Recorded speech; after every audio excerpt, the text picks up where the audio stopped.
Live by the looks of it. Welcome back. I was just playing this a couple hours ago, and I am back at it because I definitely have a problem. Shooting out a quick message to a Discord I am on, just to like kind of help spread uh, the word about my streams. I'm streaming DK again. Boop. Um, there we go. Yeah, just posting that on Discord, and I tweeted about it, so hopefully some people will come and watch and enjoy. Hopefully enjoy. So yeah, we're gonna play. What the heck? Something happened to my screen resolution? Something happened to my screen resolution. I don't know what, but it's wide. I don't know. Whatever. Yeah, this looks different. I think it normally there's like a bit more black space on either side of the monitor, so maybe something got funky while the machine was running when I went back to work and was cleaning up the mess from earlier. I think I briefly mentioned yesterday, had some plumbing issues. Turns out one of the pipes in my garage froze over. That pipe being one that, oh, I forgot to get the hammer. Jesus, that's super autopilot. One of the pipes in my garage froze, and it's one that's connected to my washing machine. So when my washing machine went to drain, it like water got everywhere. So that was not cool, as the kids would say. And yesterday the plumber came and we got it all fixed and everything, but there was just like dirt and mud and stuff on the floor that the plumber and I had tracked in, going back and forth from the outside in. So I just had to clean that up after I clocked out today. So I don't know. Something is up with the screen resolution because it definitely does not normally go out all the way to the sides. So, but it doesn't matter. Like, I'm just playing for practice anyway, and it's not like I'm gonna record a world record high score or anything that they're gonna need to verify. So I think I'm okay. All right. Excellent. So yeah, as with the past day or so, I've been streaming this. My goal, yes, my goal for Donkey Kong right now is I want to get at least a 100,000 points in the game. I want to break that threshold on my path to getting to a kill screen, which is no small feat. The kill screen especially is definitely something that is going to take me a very, very long time to get to. 100k points. I think if I have a good run tonight, I might be able to do it. Excuse me as I drink water because I don't drink as much water as I definitely should. Damn it. Back when I was working in the office, I would, partially because I would just be so bored, I would be bored, so I would just drink tons of water as an excuse to, like, get up from my desk and, like, go either fill up my water bottle or go to the bathroom. Shit. I got distracted by that wild barrel and didn't jump. But I would get so distracted, or rather, I was seeking a distraction to just, like, yes, keep me, give me, like, something just to break up the day and break up the monotony. I would drink, like, 3-4 liters of water a day.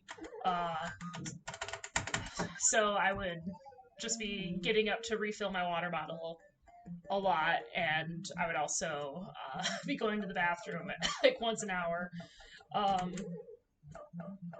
So, but since I've been working from home, I just haven't been as good about drinking water. And it's so easy, the temptation of like, well, they have a bunch of soda downstairs, I can have one of those with my lunch. Whereas when I'm working in the office, I'm very good about only drinking water, and I'll only, shell out the money for a soda from the vending machine if I'm like really desperate for caffeine, or I have to stay late and I'm like, oh, fuck this, if I have to stay late, I'm gonna give myself a treat. Whereas at home, I just like, I go, oh, well, I just have soda in the basement. I'll just grab a soda and I'll have that with lunch, which isn't as good for me. So right now, I'm trying to drink water, because I was drinking water, I missed that quick elevator up. Yeah, this, I don't know what happened to the screen resolution. I'll have to go into the settings later and mess with that, or maybe I'll just turn off the machine and turn it back on and see if that fixes it. Ooh, I didn't think I was gonna make that.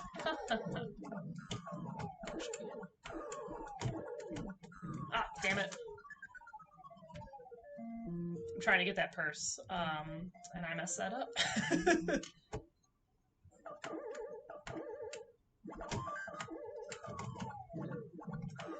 Yeah, I'm trying to... Yeah, that was too high. Is that game over? Yeah, it's game over. That's okay, that wasn't a great round. That was a warm-up for Scherzies. Trying to get... I know I keep saying that I'm not trying to point press right now, and I'm just mostly focusing on... I'm mostly focusing on just trying to get through the boards, but there's like certain things where it's like, okay, I can practice getting this thing. Like I can practice getting one of the dropped items and getting that extra couple hundred points. Because it's not as demanding as like doing the barrel control or point pressing in other ways. It's pretty innocuous. Like, I'm just gonna collect this thing in order to get more points. So, I'm trying to be more cognizant about going ahead and getting those items, because that's a couple of points here and there could be the difference between me getting a new high score and me not. But again, I'm not going to do I'm going to try not to do anything too stupid or risky for the sake of points, because I just need to get better at the basics of the game. Which it sounds so funny, and it's weird for me to say, like, I need to get better at the basics of the game when, in terms of like people I know in my life, I'm probably the best Donkey Kong player, but in the grand scheme of things, I'm just an absolute nobody in terms of my skill level for the game. But that's okay. I don't mind doing that. It's nice to have goals, and this is a nice little, I think, achievable goal for during the pandemic. While I'm sitting at home, just play on my arcade machine, get good at Donkey Kong. Why not? Alright, that's 2. I don't like that this guy is going all the way over. Alright.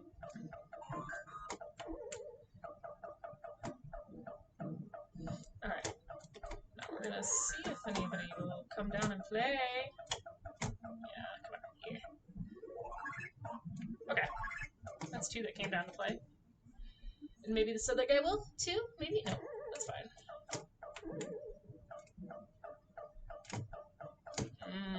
Yeah, I'm just gonna end it. Again, trying not to do stupid things to point press.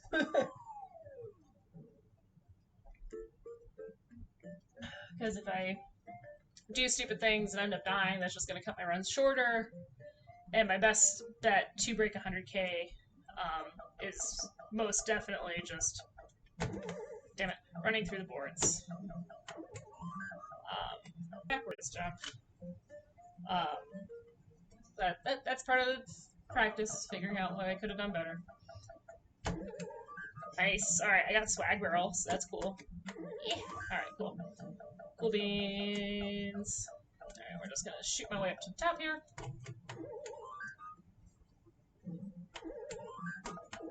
big running start. Alright. Nice. Nicely done, Danny. I say that before completing the level, knowing fully well that I could very easily die. Oops. Don't jinx myself.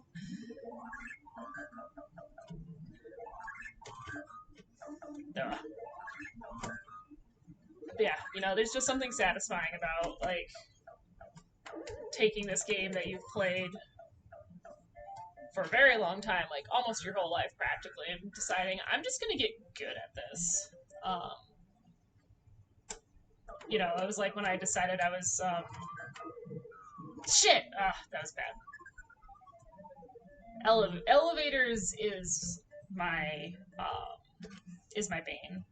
Like this is definitely the level where I am going to die the most. Okay. Come on, dude. Come back down. Come back down. Come back down. Come back down. Come back. Yeah, there we go. Just because I'm not good at timing the jumps for the elevators, and oh shit, did not think I was gonna get that. There we go.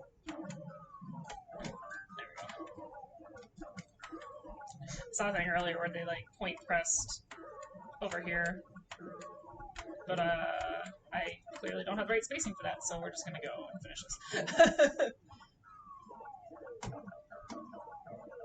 Alright, cool. Alright, that's not too bad. I could have died a lot more there. Could have easily gotten a game over there. And I didn't, so that's good. But you know, it's just something satisfying about taking this game that I've been playing practically my whole life, and just deciding, hey, I'm gonna get good at this. Um, like last year, while sitting at home, just kind of like bored and like, oh, I don't like this shit.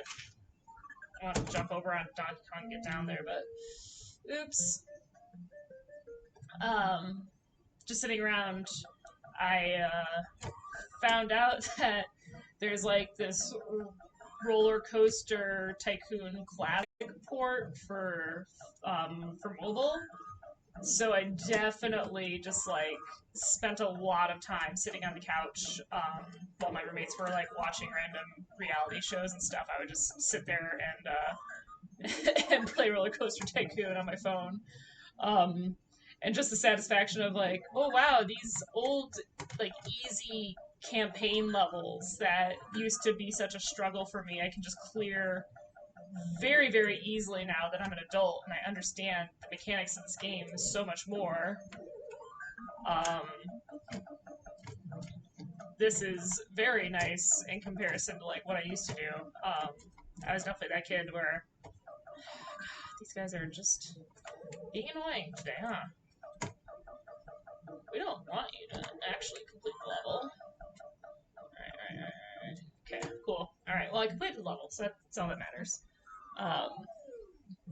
When I was a kid, I would definitely just try and recreate my local Six Flags park all the time. So I would just do like a custom sandbox thing.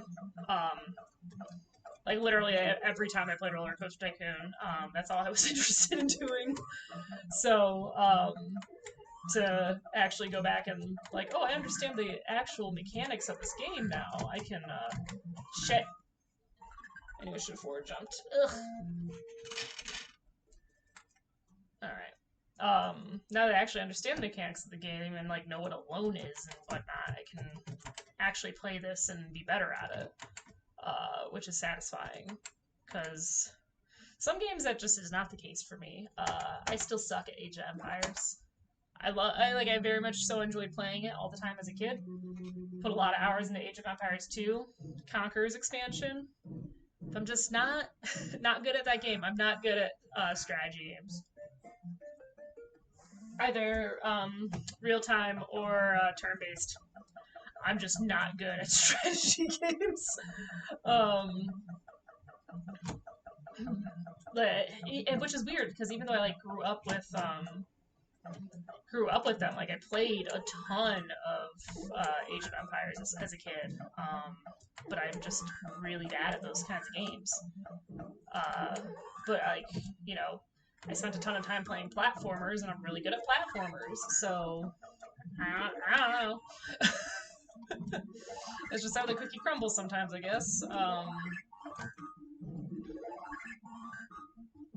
If I was down there, I could have gotten the blue barrel, but oh well, that's fine. Blue barrels are nice because I think I mentioned this before, but they can either give you 300, 500, or 800 points. It's like a certain percentage chance of those three different values. So smashing a blue barrel or a fire enemy is a good way to get points built up, especially if you're doing the kind of patterns I am, where it's like, well, I'm going to be grabbing that top hammer pretty much every time anyway. So if I can manage to snag a, come on, damn it.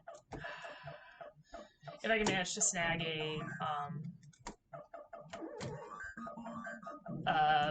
a blue barrel or a fire enemy while I have the hammer anyway, that's just nice because it's just more points, which is good.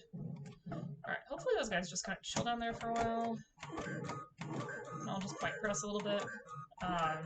Ideally, I like to end level 1 over 10,000 points, preferably in the 11,000 range, is where I would like to end.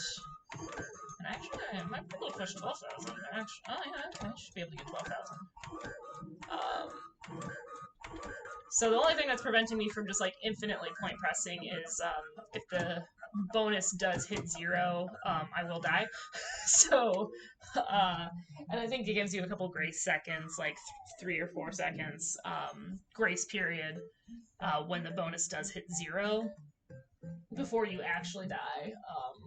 So in an ideal world, I would have gotten the fire guys trapped, the firefoxes trapped all on one side, and would have been able to just point press until I'm practically at 0 and then get the top rivet and just be done. But unfortunately,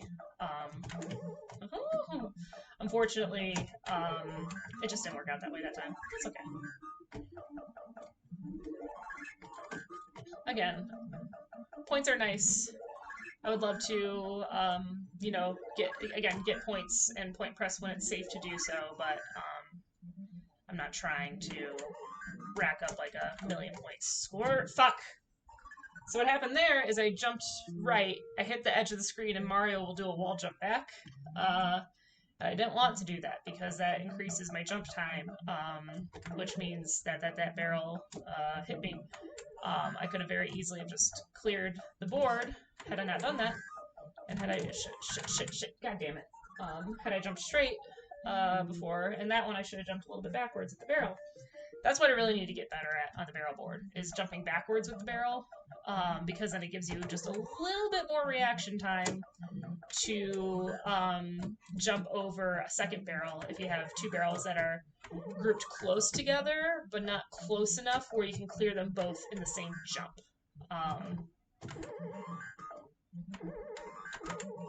So clearing both the barrels in the same jump is better, because that will get you 300 points, whereas jumping over a single barrel only gets you 100. But not jumping over a barrel and taking a barrel to the face will, in fact, just cost you a life. So, alright. Now we're going to play smart, and we're going to stand here, and we're going to try... There we go, perfect. Alright. So I wasted 2 lives on that barrel board, which is not cool, but at least I'm getting to the springs, so I can practice my spring strats. Which, again, I think this is the board that I need to make the most improvement on in the game. So we're just gonna... So getting to this board is good for me, because even if I don't do great, not gonna bother going for that with that flame guy there. Damn it!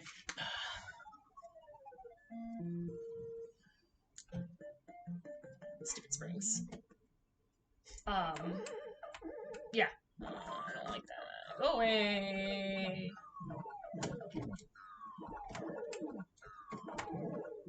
Alright. But I am getting better at hitting that jump, which I'm very happy about. Alright, there we go. Okay. Alright, let's clear this rivet board, break 30,000 again, because 30,000 is nothing to sneeze at for a casual Donkey Kong player. So if I can kind of somewhat consistently do that tonight, I'll be happy, considering that, like this weekend when I was practicing different methods to point press, I was like not, I was often not breaking 20k because I was like using the bottom hammer on the barrel board and just getting into bad situations with barrels piled up. So, and that's exactly why I am not doing the bottom hammer on the barrel boards, because what can happen if you're like me and you're not great at the barrel control,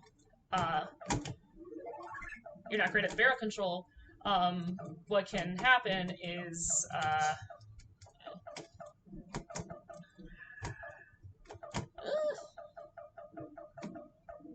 this is a poor choice. This is a poor choice, Danny. Okay.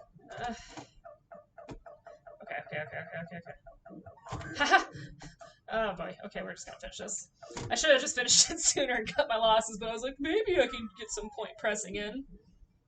No, definitely could not get point pressing in. Had I just cut it off sooner, I probably would have gotten at least 500 more points, so that was a bit of a waste. Oopsie. But oh well. But yeah, so over the weekend I was, trying to... That's the problem with putting good buttons in, is I gently tapped that and I jumped at the wrong spot. Yeah, these buttons that I put in are much more sensitive than the old ones that I had on this machine.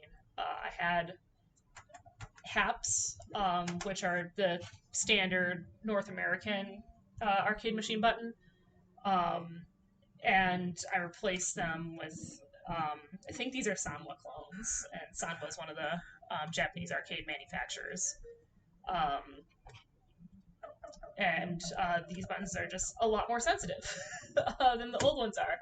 So I gently tapped that as I was talking to make a point. Oh hey, my screen just adjusted back to the proper resolution. That's cool. Interesting. Wild. Huh.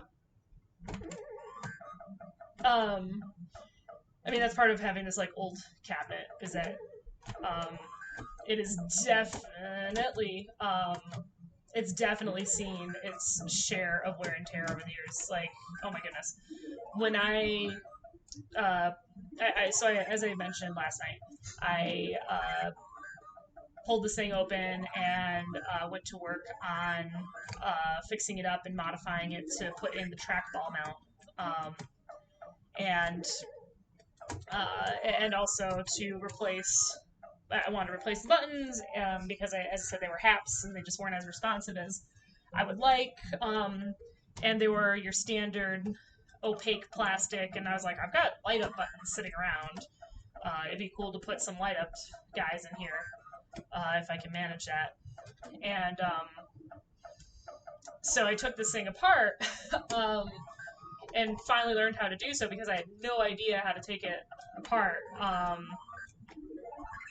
I had no idea how to get it open so I could reach into it, because the back panel doesn't come off.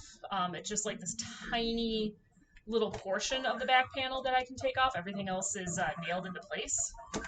So I'm sitting here going like, oh my goodness, how do I even open this thing up to modify it? And that was a very daunting task. that I had ahead of me. Damn it. That was just stupid to get that ribbon at that point. Um, so I was like, where do I even start? I don't even know where to start because I can't with my little emulator guys. Like you can see my that's my Asteroids Deluxe machine with the cool space blowing up explosions next to this machine. Um, so like with those guys, um, you can just open up the back to get access to a bunch of things, and you can just unscrew the control panels and just pull them up. So they're very easy to just get into and modify. So all of those that I have, I've gone ahead and I've modified them. So I've replaced the default buttons with the light up buttons. I've put in light up. Shoot, that was just a bad situation. I replaced all the default buttons. I put in light up marquees so everything's lit up like an actual arcade would be. And, I watched some tutorials and I was able to get a grasp of it pretty quickly. But this guy, I had no idea because I couldn't open the back. And when I tried unscrewing the panel, because I was like, oh, there's screws in here, so maybe I just unscrew the panel and do the similar thing, that only took off the plexiglass cover. So I was sitting there going, I have absolutely no idea. How do I get into this thing? How do I replace the buttons? Because the first time I was trying to get into this, I was just trying to access the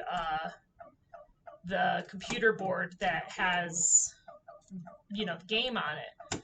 Because in the settings, I wanted to turn off, there's like this really annoying default music that plays on the menu, and I just wanted to turn that off because every time my machine was on, it was just playing this default music, and it's like a 20-second loop. Super obnoxious. So I just wanted to turn it off, so I couldn't figure out how to get in the machine other than taking off this panel that's trying to figure out my camera angles, like yay big on the back. So, and it's fairly high up, so I couldn't even reach into, there we go again, back to the wide resolution. So I couldn't even reach into the machine and easily flick the switch I needed to in order to boot the machine up into the setup mode. So what I had to do is I grabbed a barbecuing tool, like a big barbecuing fork for grilling, and I used that to reach in there and to gently hit the switch I needed to, because I had no idea how to get into the machine. And it worked, and I was able to adjust the settings, so... Oh, I thought I was dead there. I was able to adjust the settings, so I got in, and I turned off the menu music, which was great. It stopped being... I thought I was dead there, because I jumped straight up and I wanted to jump to the left. Turned off the background music that plays in the menu, and I was just happy because, as I said, it was really annoying. It wouldn't have been bad if it wasn't a 20-second loop, but it was a 20-second loop, and would just repeat ad nauseum if the machine was on. So, turn that off. Close... it was too late. Close the machine back up, and hadn't opened it since. So, finally, I was looking for a project, and I was like, you know what? That was a poor choice. As soon as I made that jump, I was like, this isn't gonna end well. So I made the choice of, okay, I'm gonna open up the machine. I'm gonna Google how do I do this. Turns out it's really cool. If you open up the coin door, maybe I'll show it off because it's fun. And I didn't know this about arcade machines, but if you gently take your webcam and reach down. So my webcam is precariously marked. So you open up the coin door. And then you reach your arm in, which I'm wearing sleeves and it's not great for this, but you reach your arm in and there are these little hinges and you just undo the hinges. I'm going to put this camera back up here for a second while I get this other one. You just undo these hinges. And then the machine just folds open like that. And it's so much easier. So, like, as you can see, I did all the wiring, I put my little trackball in there, and back here is the actual game board that runs the game and everything. So now I know how to access that, and I can easily change the settings on my machine, which is great because now if I need to change something, I need to get this back up. Come on. The only problem is, like, sometimes I just don't have a great angle. There we go. Alright, that's one. And there we go. That's the other. Okay, cool. So that's how you get inside an arcade machine. In case you were curious.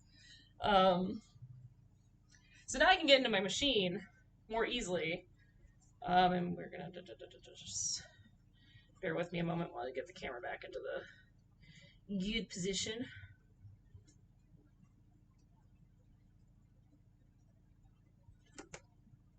I'm just trying to. There we go. That's pretty good.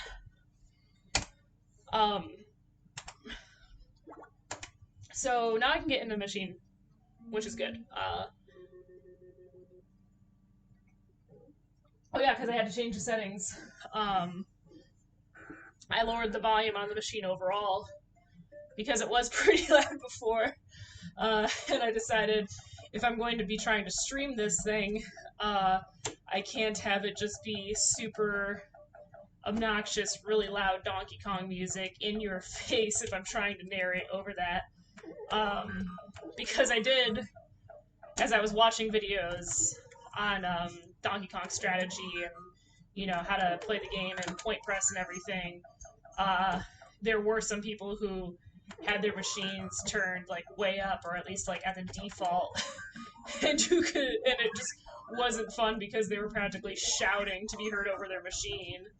And just, it was not acoustically pleasant, so I was like, I'm not going to subject anyone who is willing enough to sit here and watch me ramble while playing my arcade machine and doing so repeatedly as I attempt to get a high score does not need to be subjected to very loud sound effects while watching.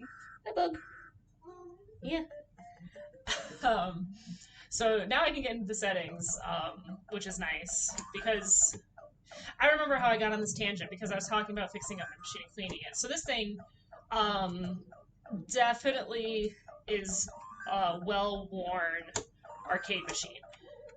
Because part of the reason why I wanted to take it apart and put the replacement parts in was because when I was trying to play with my dad, the way that the settings were on the machine was it's registers as it's an upright machine, and it's got two sets of controls: player one, player two.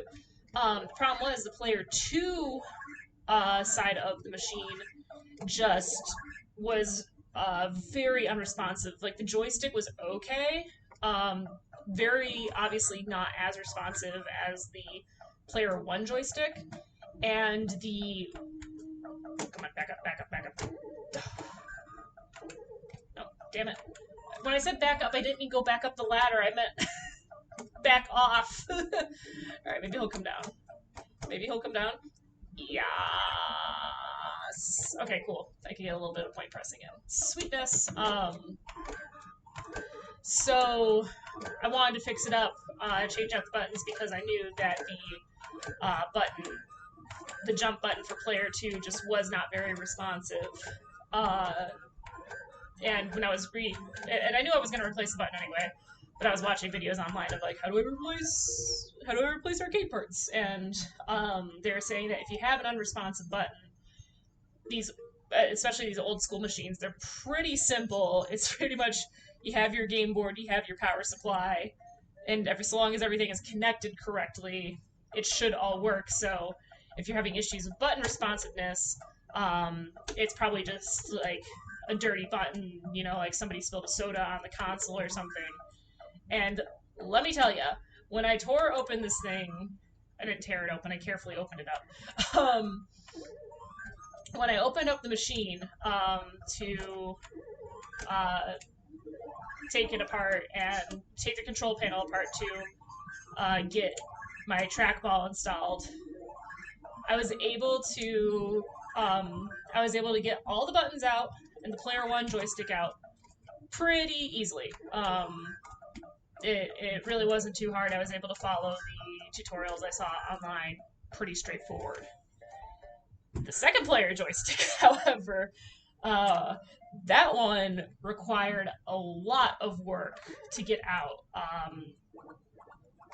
It was just when I did finally manage to get it out, and this was after I spent one night just letting like Dawn dish soap. I just like I removed all the electronics, so it was just the mechanical joystick itself. Damn it.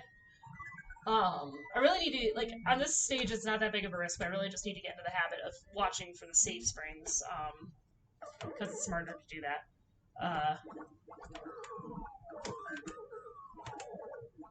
Um, but anyway, so I spent like one night, I just poured a bunch of Dawn dish soap in there, and waited for that. And I was hoping that would like bust up some of the grease and rust and stuff. That didn't work. So the next day, my sister and I went to the hardware store and I picked up a can of WD-40 and I picked up like the, you know, service tech specialty rust killer, whatever. Sprayed a ton of that on joystick and then let that sit overnight as well. And even that sitting overnight did not do enough for me to get the little stoppers I needed to get off in order to remove the joystick from the housing. So I actually had to use my Dremel. I had to use a rotary tool and cut the little couplings away from the joystick. I didn't have to cut them all the way through. I just had to just kind of carve into them just enough so I could just loosen some of the tension. And I had to use my Dremel. I had to use a sanding bit on my Dremel to just grind off a sheet of rust on the joystick in order for me to be able to remove it from the joystick housing. And again, this is after 2 nights of soaking in products that are designed to eat through grease and grime and everything. So it was just wild that I had to I physically detached this whole piece off of the arcade cabinet, took it into the garage, and was just sitting there with my Dremel, sanding off all the rust. And I could see that like the Dawn and the WD-40, they were working. Like some of the rust was coming off and was forming like frankly kind of a gross sludge. Fucking wild barrels.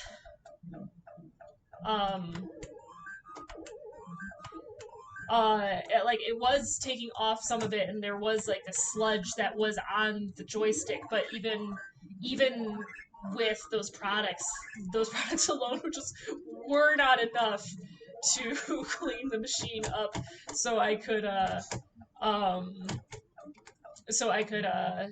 get the stuff off. So I had to use a Dremel. And once I Dremeled it, use the Dremel to just get all the pieces off. Then I straight up put it into a cup of hot soapy water and let it sit for a couple hours. Again, like some of it was coming off a little bit, not a ton. So I just took it out into the garage and went to grinding it off because that was the come on, stop, go away, damn it, go away. There we go. There we go. Nice. Yeah, I just had to basically just use power sander essentially just to strip the grime off of the joystick, and now it looks great. I got as much of it off as I physically could, so not everything is off, but it's mostly off, and it's in a much better shape than it was before. So I'm very happy about that. But it was just like, wow, this machine was well used. Like, I'm sure, it was like sitting in a bar somewhere or whatever.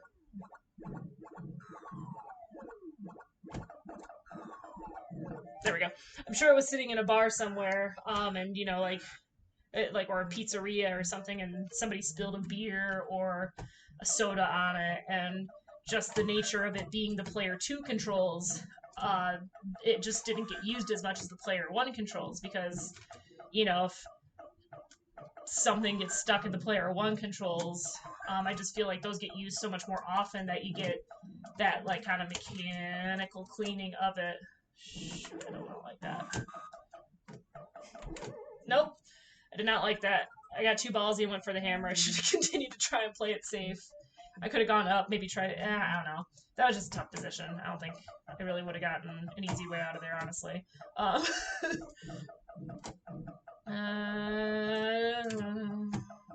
right. All right. All right. We're gonna go up here. We're gonna deviate from the pattern a little bit because I have to. Because these guys are being annoying. But I'll see what I can do. Oh, that's good. This is better. This is better. Okay, okay, okay. That's good. But yeah, I'm sure that this thing just like sat in, a bar or a pizza place somewhere and got decent use on the one player side of things, but maybe not necessarily the 2-player side of things. So that's why the 2-player side was so bad. But it's all fixed up. I got new boutons. Joysticks are the same. For now, they're working fine, so I'm not interested in replacing them. Maybe eventually I'll replace them, but at the moment they work fine, so I don't see any reason to change them up. Alright, and you'll notice on this level the Firefoxes are moving a lot faster. As the game levels up, they do increase in speed. And right now, I'm just trying to, like, I might just die because I can't get anywhere because they're just hovering. Ooh, maybe. Oh, no, I'm, like, out of time. I'm out of time and I just fell to my death. Oops. Alright, let's see if this one will go better. Alright, so we're gonna run. And not only are the Firefoxes just faster, by default, but as the bonus timer goes down and time elapses in the stage, they will speed up as well. There's certain thresholds where the game says, oh, now you need to go faster, and they go faster. So that is also part of what was happening there was I definitely hit the threshold to put them up to the highest level, and that's why they were moving so dang fast. All right. Now, this is a much better position to be in. Because now I only have this guy on the right, and I just blasted him. So he's going to spawn on the left, and now all these guys are stuck there. So actually, I get to go and stand up next to Kong now.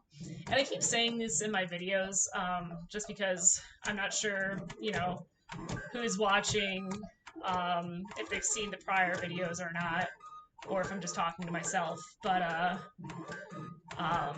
the Firefoxes, they cannot move to a platform below Jumpman. So they can only move up until I move down to a lower tier. Then they can move down to that tier. But since I'm on the top level, and they're on the top level, they are stuck on the top level, and they cannot cross that gap from the removed rivet. So I'm safe to stand here and point press till the bonus timer goes down to 0, And we're good. We're moving on to level 4, which I do not hit very frequently, so that is very exciting. Um, yeah, I goofed up a little bit there, but that last run on that board was pretty ideal, especially for me. Like, I don't know how that would rank up to, a world record holder or somebody who can do 1,000,000 points in Donkey Kong, um, but that was very good for me, certainly. All right, and now that I'm at level 4, shit. Oh, that was danger. No, it was so close to beating my high score. Damn it. 75,800. That is the second best I've ever done in Donkey Kong. I didn't want to say anything during the run because I saw it and I was like, maybe I'll beat the high score. No, that's okay. That's okay. High scores, world record people. So,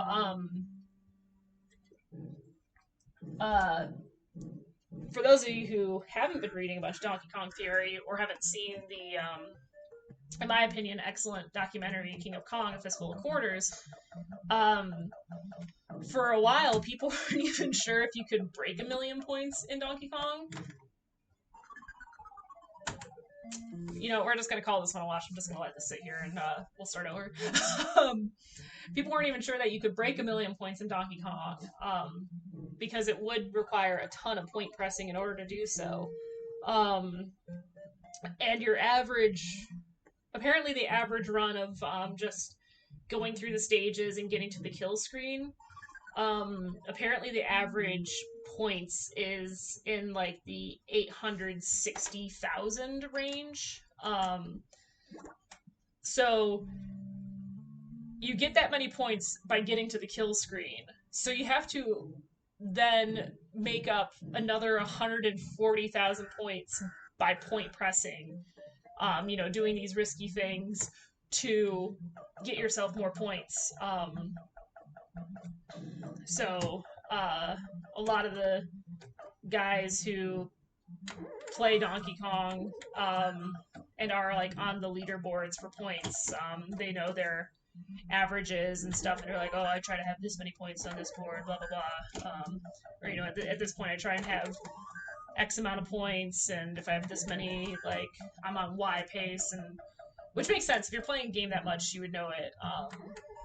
It's kind of like when you watch games done quick, like as a non speed runner, you watch these people do it, and you're like, holy shit, like how do you even know all that? But if you spend months/years playing the same game over and over and over again, and like you know your patterns, you know your averages, like you're gonna figure that out and know it. So it makes sense, but it's just like you hear these guys talk about like, yeah, I like to end the stage at about this many points, and you're like, wow, that's a lot of points. That's nowhere near the amount I'm able to accomplish at my current skill level. But it's like, again, that's what you get for practicing. And just because you're good at one arcade game doesn't necessarily mean that you're going to be good at another. It's all about what you want to put your time into and dedicate yourself to. Because I mean, like for example, like Donkey Kong's my favorite, and I am obviously putting a lot of time and effort into it. But like I'm not good at Centipede. Like I can, maybe get through a level or two of Centipede, but by no stretch of the imagination am I good at Centipede, whereas I would label my sister good at Centipede, because it's her favorite, and she likes to spend a lot of time playing it. But, she doesn't, she is on, like, she's not nearly as good at Donkey Kong as I am. And that's to be expected because I spend so much more time playing Donkey Kong than she does. Ooh, yes! Yes, delicious. Okay. So now the only guy who is potentially a threat is the Firefox in the bottom right. He's the only one who can potentially get up to me. And hopefully he just kind of bounces around a little bit before. Nope. I was hoping he was just going to bounce around for a little bit. And not come up to the top level, but he came up to the top. So we're just going to take it and move on. Um, and it is what it is. That's fine. Level 2. Let's hit Swag Barrel. Come on! Damn it. I think I need to jump a little bit earlier. I like how of all the things that are like that I'm working on in this game to try and get better at, one of them is just hitting that stupid show-offy jump that, I mean, it's 100 points, so, you know, the argument that every point counts, that's good, but also it's like, does that really matter in the grand scheme of things? Okay. I do not like being in that position because it's just a little danger, but it's okay. Alright, cool. Alright, let's go. Alright, excellent. Alright, Wild Barrel. And that guy is gonna... Yeah, I'm just gonna... I'm gonna stand here and get hit by a barrel. I was gonna say, I'm gonna stand here with my nose just over the ladder, because I should be able to just straight jump safely until I get an opening to move up. I was too far forward for the Swag Barrel that time. That one I knew. But yeah, it's like, of all the skills I'm working on, like, the one thing that I just really want to do is just develop the skills to hit this silly little jump that is just really show-offy. And again, it's just frustrating because my dad hits it every single time. Goodness. Alright, and hammer should be done. There we go. Alright. Jump. And boop. Finally saved. I keep going for water before hitting springs, and I should remember not to do that because springs, I save so much more time if I am getting that running start. Yeah, that was too late. Because, yeah, if I hit the running, if I'm starting off running, I can jump and I can immediately hit that elevator up, which saves me waiting for an elevator to then... Ugh, no, damn it. Ugh. I have so much issue with that jump. I have so much difficulty with that jump. But we're gonna get good at it, guys.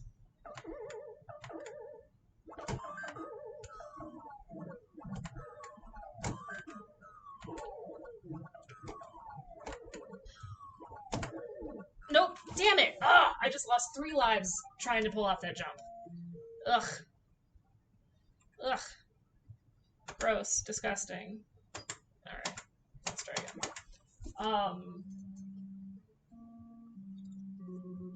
Again, that's why I think Springs is the level that I need to work the most on my skill set for. Because barrels, I'm just going to continuously get more practice at that, especially when I get to the higher levels and I start seeing the barrel board multiple times. We haven't gotten to that point yet, because I don't think it's until... I'm trying to think at what point you see multiple barrel boards. Barrel boards! I think it's at level 4 you start seeing... Oh, shit. I delayed. Oh, gosh. That was bad. Alright, you know, I'm gonna let that kill. We're gonna reset. Try again. I believe it's at level 4 is when they start adding additional barrel boards into the rotation. I can turn on my Pac-Man light. There we go. So I'll get plenty more practice at barrel boards, and I mean, I gotta do one to start off the game every time I play it. But springs, to get springs, I have to get through level 1, and then it's at level 2 that I get springs, so sometimes when I get springs, I've already wasted a life or two. Very frequently, I've already wasted a life or two because I'm not great. We're just practicing. We're practicing, we're hoping we continue to get better. And practice is the way to do that. And obviously, I'm just trying to go for safety first. And what I'm trying to do, as I'm climbing up, is the barrel control, where if a barrel is approaching a ladder, is like at the very top of the ladder, and you push your joystick in the direction of that ladder, there's a chance that you will send the barrel down the ladder. At level 1, it only starts off as like 25%, and then as your bonus timer ticks down, it like goes up in increments. But then thank you, Geek Gamer 38. I appreciate the follow. Hopefully you like Donkey Kong, because that's what I'm on right now, and that's what I'm going to be playing for a while. With barrel control, as you get to the higher levels, then you get more, a higher percentage of controlling the barrels. So I think it's at level 4, level 5, where by default, it just starts at 75% control chance, and it just stays at that level. Again, this is what I get for reading a, this is what I get, oh jeez, oh god. This is what I get for doing all this reading and watching videos about Donkey Kong and Donkey Kong Theory. Now I know a lot of the tech behind Donkey Kong, which is not something I necessarily expected to. Yeah, we talking about practice. We talking about practice and Donkey Kong strats. Alright, come on. Yes. Yes. Alright. Alright, that was actually really, really good. Once again, I got those firefoxes, so it's just this one guy who's going to do it again and climb up to that level. So I can't point press to the extent I would like to, but that's okay. I'm still ending the stage over 10,000. I'm ending level at over 10,000, which is good for me. Alright, let's see if we can hit Swag Barrel. Nope. One day, Swag Barrel, I will be able to consistently hit you. Yeah, I feel like I'm gonna be at the level of like Donkey Kong strats as like other people are football analytics, where it's like, well, in theory, it's best to go for it on 4th down every single time, because statistically speaking, you'll make it enough times on 4th down to make it worthwhile instead of punting it away. And you have like the football theorists and stuff who will talk about that, and I'm just gonna like roll up to a bar and be like, statistically speaking, at level 1 at Donkey Kong, you only start off with a 25% barrel control chance. So, while it's best to just try and control the barrels if you can, because if you do manage to get the control and you're anticipating it, then it's better. Like, I'm gonna be that person. Super fun to talk to at parties. Pac-Man was originally called Puckman? Alright. Alright, and now we're gonna play Springboard safely. So what I'm watching for is, I'm just gonna explain it. So there's 2 spring patterns that can happen. I'm currently standing on a safe spot, on the top of the down elevator. So the springs can either be slightly left or slightly right, and it's very hard to tell on the screen based on my setup. But I'm looking for a spring to land on a slightly right pattern, like that one just did. When it lands slightly right, it lines up with the edge of the up elevator. So on the second bounce, I can safely run to the right and then climb up that ladder without getting hit by a spring. It's not as important on the earlier levels of springs, but by the time that you hit the 3rd springboard, you basically want to be doing that. Otherwise, you're just blindly guessing and running into the face of danger. Which maybe you want to do, but if you're good enough at Donkey Kong, or, have a lucky enough run where you get to that point, to get to the 3rd spring stage, because that is not an easy feat. I would think that you would just want to do what you can to keep yourself alive at that point. Ah! You stupid dude! Climb too fast! How dare you? How dare you? Alright, come on. Nope! And that was me playing a little bit too risky. I should have played that a little bit safer. Gone over to the other side, climbed down, gotten it from that side, but that's what we do. We analyze. We analyze what happens. Break down the tape. I have actually gone back and watched the videos I've been recording I go back and watch them because I'm a narcissist, obviously, and I like hearing myself talk. But to actually watch my gameplay and see, okay, what mistakes did I do? Like, what are common errors that I am making? So I can fix those and not do that. Is what I'm trying to glean from spending hours upon hours playing this game. All right. Fortunately, all the guys that I hit spawned like at the bottom, which isn't as good. Um, we'll send him to the left. Maybe get another one up here. Maybe get another 2 up here. Okay, I like that. All right, and that guy's down there. Hopefully he'll kind of just vibe down there, and I can vibe up here with my Gorilla Man and point press a little bit. Because, yeah, I should be able to finish this level over 30k, which is great. Again, before 30k was a bit of a stretch for me. Like, if I had a 30k round, I was like, that's really good. And now I'm getting to the point where I can kind of consistently hit that, which is very cool and just shows you what a couple of really good practice sessions and analyzing what you're doing can do for you. Also, the head bobbing, very dinosaur-like, on brand for me. It just helps me keep the pattern a little bit easier, especially while I'm talking and I'm not focusing on it. Like, just kind of like doing little, like, motion of the ocean, as Amberell would say. Helps me with the timing on the point press. And I'm glad I figured out how to do that timing on the point press because before I was doing, there's another exploit where on the left side of Donkey Kong you can jump into a position where you don't need to move the joystick to get your 100 points. You can just stand there and jump. But it's this very specific spot. Damn it. It's this very specific spot. It's like, so your wild barrel got me. I was like waiting for the blue barrel to get a little bit closer to take the hammer. I should have just taken the hammer. But what was I saying? Oh, but it's this like very like it's like this pixel perfect spot where you are actually overlapping the DK sprite by about 3 pixels.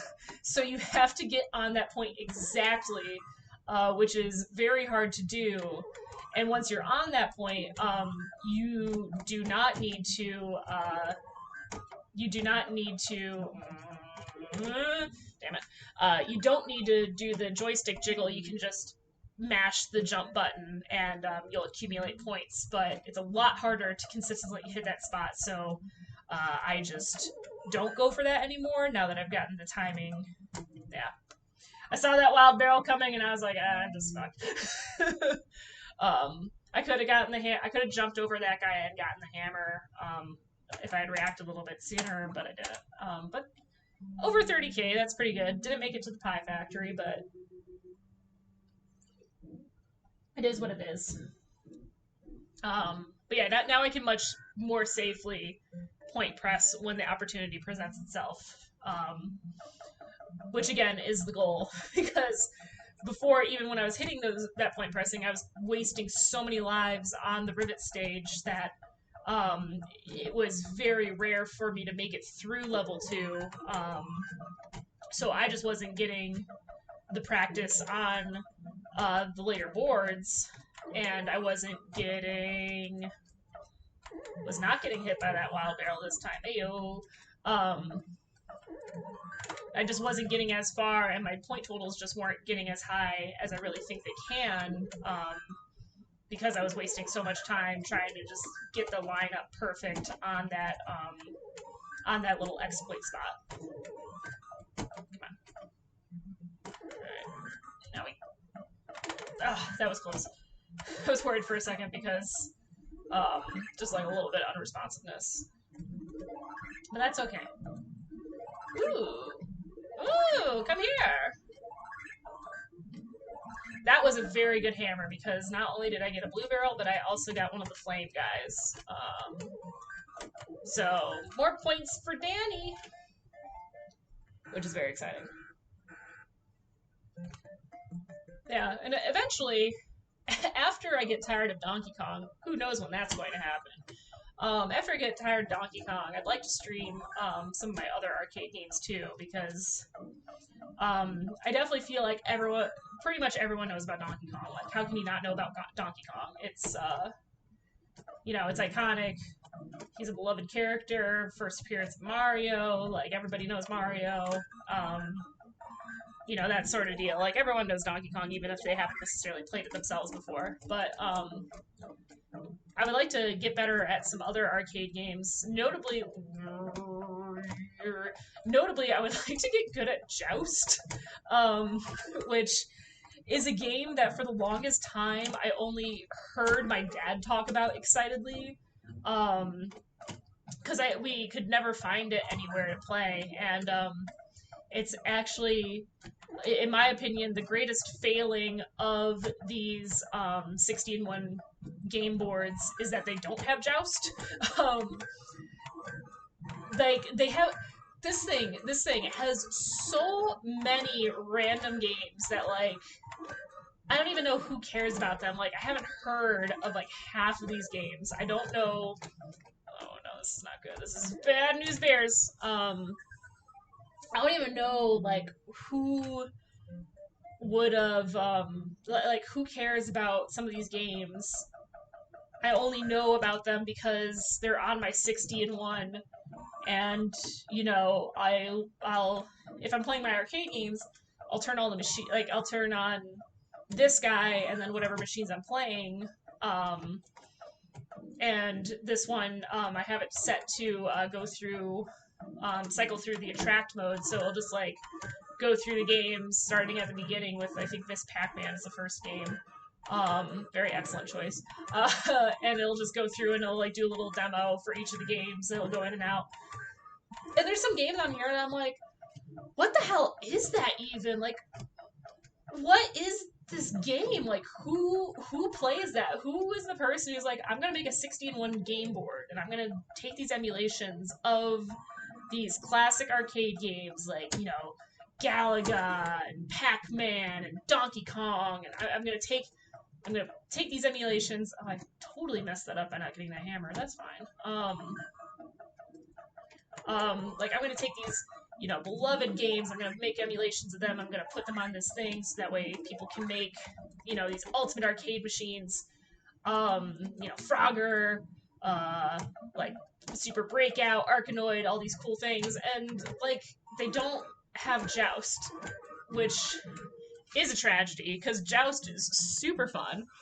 Um, and if you're not familiar with it, Joust is it's an arcade game where you are jousting, but you're a knight riding on top of an ostrich. So you use the joystick to move around, and then you press a button to flap your wings. So you flap your wings in order to fly around, and there's computer-controlled knights who are on ostriches as well. So they're flying around too, and your goal for each stage is to eliminate all of the other knights. Oh, jeez. And the more I describe this game, the more it's going to sound like a weird fever dream. It's great. It's kind of like Balloon Fight, for like a frame of reference that more people probably know. So you go around, and the goal is to knock over the other opponents. And like Balloon Fight, after you knock down an opponent, if they land on a piece of ground, they will sit there for a while, and they can respawn. Except in Balloon Fight, when the little bird... No, I wasn't all the way at the top of the ladder. When the little birds fall down, they'll like pump up their balloon again, and like they'll go up. What happens in Joust is when you destroy an enemy knight, they turn into an egg, and if you wait too long, the egg hatches and another ostrich runs in and picks up the knight, and then they go back around flying. So it's just very bizarre, but really fun. Oops, I died. That wasn't as good. And so, ooh, come on, you're getting a little bit too wide, buddy. You know, I'm gonna try unplugging the machine and plugging it back in to see if that resets the screen while I talk about Joust. So,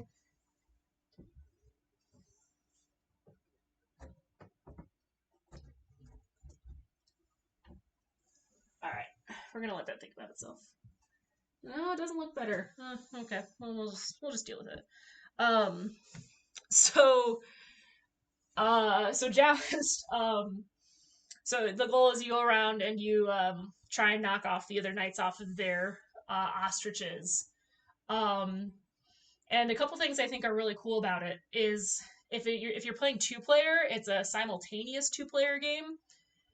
So both players play at the same time. So the goal is, you know, you want to get the most points, but also you're kind of working cooperatively because again, if you can stay alive and keep your friend alive, you can eliminate the computer players faster and get to higher levels faster. Where dismounting your enemies gets you more points. um, but something that I think is really interesting about Joust and the way it's designed, because let's be real, a big part of arcade game design is them figuring out how to make it so you have to keep putting quarters in the machine, because that was a problem with, like, for example, Space Invaders and stuff. Like once you got those games that I don't want to say have like a lower skill cap, but kind of do. Um, like once you get to the point where you can just kind of consistently play those games, you can just play on a single quarter for a long ass time. Um, which is, you know, why, you know, Donkey Kong has like all this randomization in it and stuff to help make it more of a moneymaker. And make it so people, like, they are dying more frequently. They do have to spend more quarters if they want to keep playing. So, brilliant design by the makers of Joust is, if you're playing cooperatively, and even if you're playing single player, so they'll sometimes each like round is called a wave. So they'll do like specialty waves. So, for example, there'll be a survival wave. So if you manage to clear all the enemies without dying, you get extra points at the end. Or there's the egg wave, where you don't start off with your enemies flying in. Your enemies all start as eggs, and you can actually clear all the eggs before any of your opponents hatch, and start flying around. So they like throw in these like different waves to kind of spice up the game. If you're playing cooperatively with someone, they throw in a wave called Gladiator Wave, and you get bonus points if you kill the person playing with you, which I think is hilarious and just such good game design. Like, you're trying to design a game to get people to spend money. You're trying to get people to pump quarters in, and you know, and there's all the notoriety and competitive nature of like just trying to get a higher score than somebody else. So you use that in the context of Joust by making the Gladiator Wave and giving the players points for turning on each other, which I just think is hilarious. And again, I think that's great game design if you're designing a game to try and force people to spend their money. I just think that's hilarious, and really, really, really cool. So I love Joust, and Joust is another game that I would love to get pretty good at. And I do have it on one of my 3/4 scale emulator boys, but it's not on the 16:1 card. And I'm like, why is this game that is like just brilliant not on this machine? Like, that just doesn't make sense to me. Maybe after I get the next game over, I'll just like show off some of like the games that are I thought I was dead. If you're climbing the ladder and Kong does the straight down barrel drop, you are actually safe. And I forget that every time it happens to me. Um, but yeah, maybe after this run, uh, and it goes back to the menu screen, I'll show you some of the random stuff that's on this machine instead of Joust. And I mean, like, I'm sure that you can ask anybody. You ask any person, hey, what's your favorite arcade game? You can ask like 15 different people. You'll get 15 different answers. It just kind of depends. But it just alarms me that Joust is not on here when it's so fun, and I frankly consider it a classic. Um, but again, it also just kind of has like this legendary status for me because my dad loves Joust. Like I might even speculate that he likes Joust more than he likes Donkey Kong. I don't really know. I can't say for certain, but he loves Joust. The few times that he has come over in the pandemic and has been able to play in the arcade a little bit, the first machine he goes to is Joust. It's really cute because he's like, which one has Joust? And I'm like, Rampage has Joust, Dad. It's on, like, if you look down towards the floor, like the kick plate says what games are on here. And he's like, oh, okay. And he gets so excited to play Joust. And it's just really funny to me. Damn it. I was hoping that would make it down before that guy got me, but that guy got me. But yeah, that man just loves Joust. So I'm happy that I have it in some capacity. And unfortunately, my player 2 button, I broke it when I broke like the connection to the actual computer board itself when I was installing the light up buttons. So unfortunately, the player 2 button doesn't. Flap button doesn't work, so you can't play 2-player on my Joust machine at the moment.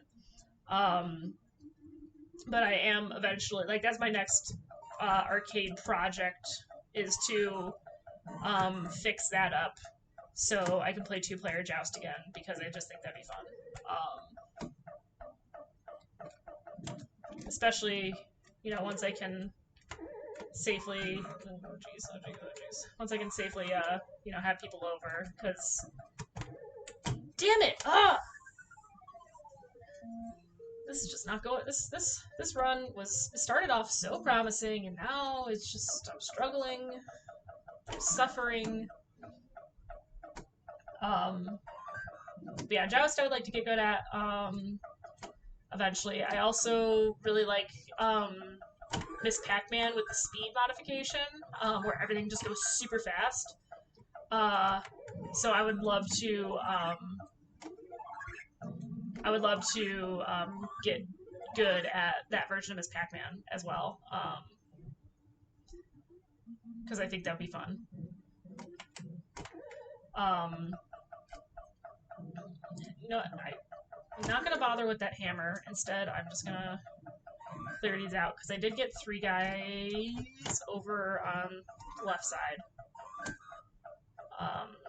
So that's fine. Not great, but it's fine.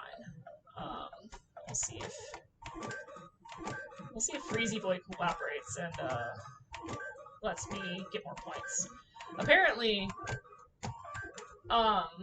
if a Firefox freezes, they're more likely to freeze again. And I was hoping that he was just gonna like vibe over here and freeze for a while, but that wasn't the case. So I just ended the level, got the points I could. And we'll move, or ended the board. That's the problem, is that, the stage difficulties being referred to as levels, but the actual levels being referred to as boards is something that my contemporary gaming ass has to get used to.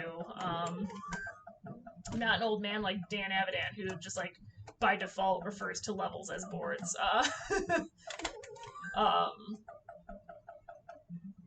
Little Game Grumps humor for y'all. Damn it. Alright, that was not a straight down barrel. That was a wild barrel that bounced and then hit me as I was coming up the end of that ladder. Okay, so yeah, let me show you after I enter my initials because that was a good run. Okay, so yeah, like, so you start off and it's like, okay, Miss Pac-Man, Galaga, Frogger, Donkey Kong Jr., Donkey Kong 3, all maybe not so much Donkey Kong 3, but like, you know, recognizable games. Galaxian, okay. Dig Dug, yeah. Crush Roller, I mean, I've heard of it, haven't really played it. Mr. Do, okay, yeah. Space Invaders, yeah. Pac-Man, yeah. Galaga 3, Gyrus, Tank Battalion, 1942, and then you start getting into shit like Ladybug, Burger Time. Okay, Burger Time, yeah. People know Burger Time. Mappy, people know Mappy. Centipede, Millipede, yep. Junior Pac-Man, Pango, Phoenix, Time Pilot, Super Cobra, Hustler, which is just pool, Space Panic, Super Breakout. Okay, I like Breakout, so like fine. New Rally X, Arkanoid. Arkanoid's just leveled up Breakout, so yeah, I'm fine with that.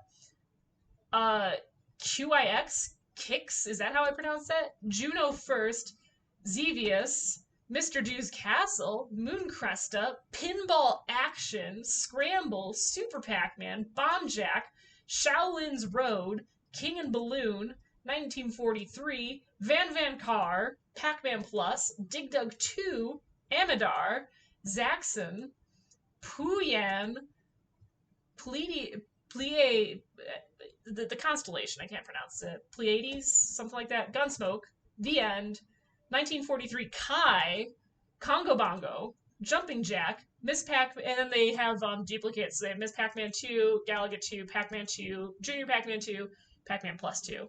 And I don't mind having the secondary Pac-Mans because that means I have the Miss Pac-Man like on my front screen. I have that set to the speed mod, and then the Miss Pac-Man 2 I have set to the normal mode. So I can have them both set up at the same time without having to go into settings and change it if somebody wants to play normal mode, which why would you?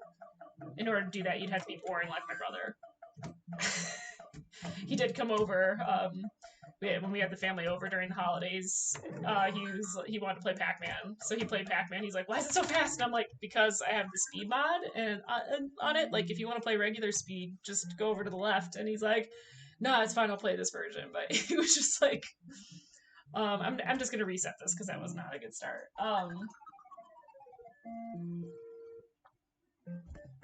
But yeah, he was just so confused as to like why it was going so fast, and I just laughed and I was like, "Bro, it's it's Speed Miss Pac-Man. It's the superior version of Pac-Man. I don't know what to tell you."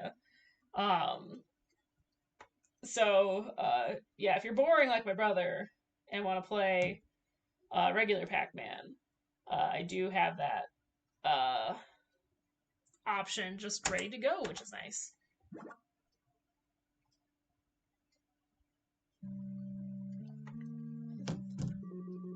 All right.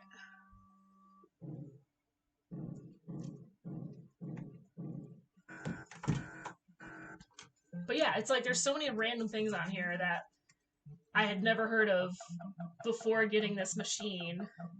And it's like I just feel like there's like other games out there that more people would be interested in, but what do I know? I wasn't alive during the 1980s and like the height of arcade culture to know what the people wanted. So,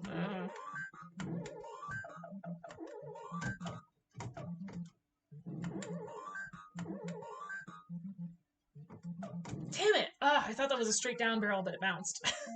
God dang it. I'm tempted to just reset that one too. Yeah, I'm just gonna reset it. Because I just needed it. I want a good start.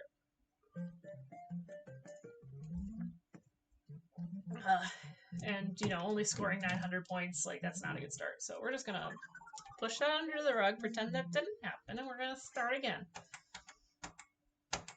We're just gonna start again. Boop boop and boop. All right, cool.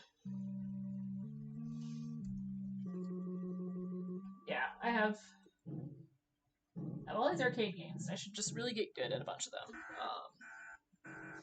But also, it's like I don't necessarily want to get like too good because obviously, when I can have people over, I would like to be able to play with them and not just completely annihilate them if we play competitively. I mean, unfortunately, that's just the case with Donkey Kong now. Anybody who I know in my personal life, if you want to try and challenge me at Donkey Kong, I'm probably gonna kick your ass at this point, unless you like, I don't know, get like the arcade emulation on Switch or whatever, and just like play a shit ton of that to get good so you can beat me.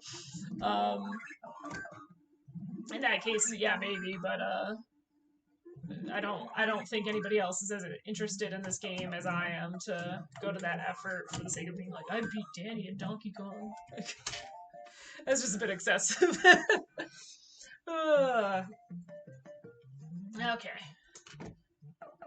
Alright, now let's clear rivets nice and cleanly, please. I would like that. Like, that would be super if you just... Nice, okay, cool. So, as I was mentioning earlier, the Firefoxes, they can't go to a level below Jumpman, so, like, this guy who's on the top row, he can't go down now until I move down.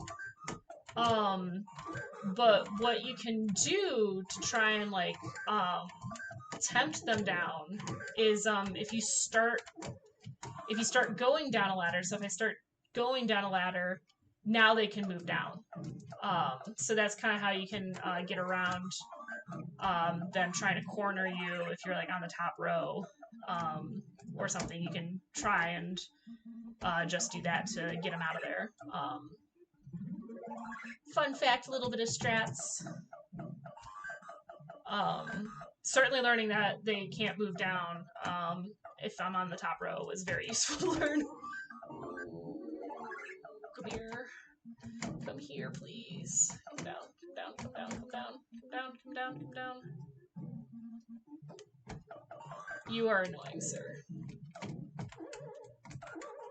I should just end this. Now you come down, now that I can't point press anymore. That's okay. I'm still ending just shy of 12,000 points, so that's good. That is good. Water break. Alright. Swag barrel? Nope, that was too far forward. Eventually, I'm gonna be able to hit that consistently. That's gonna bring me more joy than, like, hitting the spring jumps consistently. Hitting swag barrel consistently is gonna just... That will spark joy. You know, a funny thing about listening, as I said, I did watch back, like, the... Stupid. No, I got too close to that ladder. I did watch back the first video that I made. And holy shit, I just, like, talk the weirdest. Like, I just have so many verbal mannerisms and just bizarre turns of phrases that I just use. And this isn't even me putting on a show. This is just how I talk in real life. And I'm just like, wow, man, like, I'm just weird. Like, I'm just bizarre. Just all my mannerisms, all my weird mannerisms of speech that I've developed over the years. Which is something that you don't really think about until, you know, you go and listen to recordings of yourself, which I know that a lot of people are like, oh my god, I hate listening to my voice recorded. I don't mind it. As I said, I kind of like it, especially in this context, because, like, I can watch my gameplay and see what can I do better, etc. And maybe I am a bit of a narcissist. I was captain of the speech team, so that tells you something. Nice. Yeah, I just have, like, the weirdest mannerisms. Definitely not helped by my parents. The infamous one that, like, all my friends know, is the, is the my favorite metaphor. If you don't know, a metaphor is a mixed metaphor. Where you like accidentally combine two metaphors. Like, for example, we'll burn that bridge when we get there, instead of saying like, oh, we're burning bridges, or we'll cross that bridge when we get there. We'll burn that bridge when we get there. That's a metaphor. So the one that my family uses and my friends have now adopted, because I use it, and when I use it around somebody that doesn't know what I'm talking about, they're like, what? And then I have to explain the story. Um, when I was in middle school, my family took a big family road trip out east to look at schools for my brother. He was gonna be going to college, and we were looking at schools, and he was interested in going to school somewhere on the East Coast. So we're driving, and my mom like asked my dad, okay, like, are we gonna be able to stop sometime soon? I have to pee like a banshee. And all of us just look at her and we're like, what are you saying? And she's like, I have to pee like a banshee. And my brother's just like, Mom, you're confusing your metaphors. It's scream like a banshee, pee like a racehorse. Banshees are ethereal beings and cannot pee. And like, it was just hilarious. Like, we all just like busted and got laughing about it. But now that is what my family says anytime someone has to go to the bathroom. They're like, oh, I have to pee like a banshee. And that has entered my friend lexicon. So I always get a kick out of when somebody I know says I have to pee like a banshee. Um, and that's just one of many examples of how I just say bizarre shit. And it's me, so it's just kind of like, it's par for the course for Danny. I just say random things. Use all these like just different turns of phrases from all these different things. Like, just make references to various media constantly. Like, whatever. All right.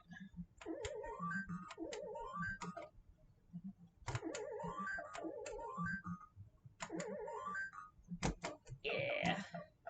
Barrel control time, maybe. Damn it! Ugh.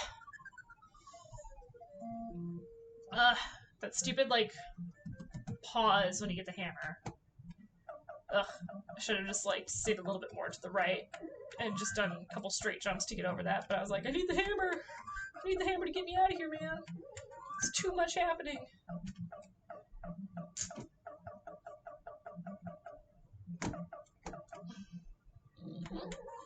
Alright. There we go. Damn it! Ah! Stupid barrels. Again, that's one that I should have jumped slightly left. Follow the barrel a little bit with the jump, and that would have ended up a lot better. Ugh. Stupid barrel boards. I should be better at you by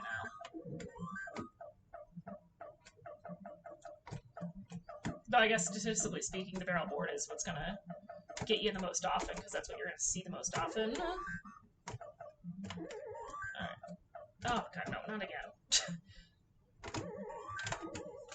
Same thing, just different level. Ah! Annoying. That's just annoying. Alright, come on, I can do much better than that. Yeah, that was one where, like, I just burned through all my lives on that level, and I didn't even hit the pie factory.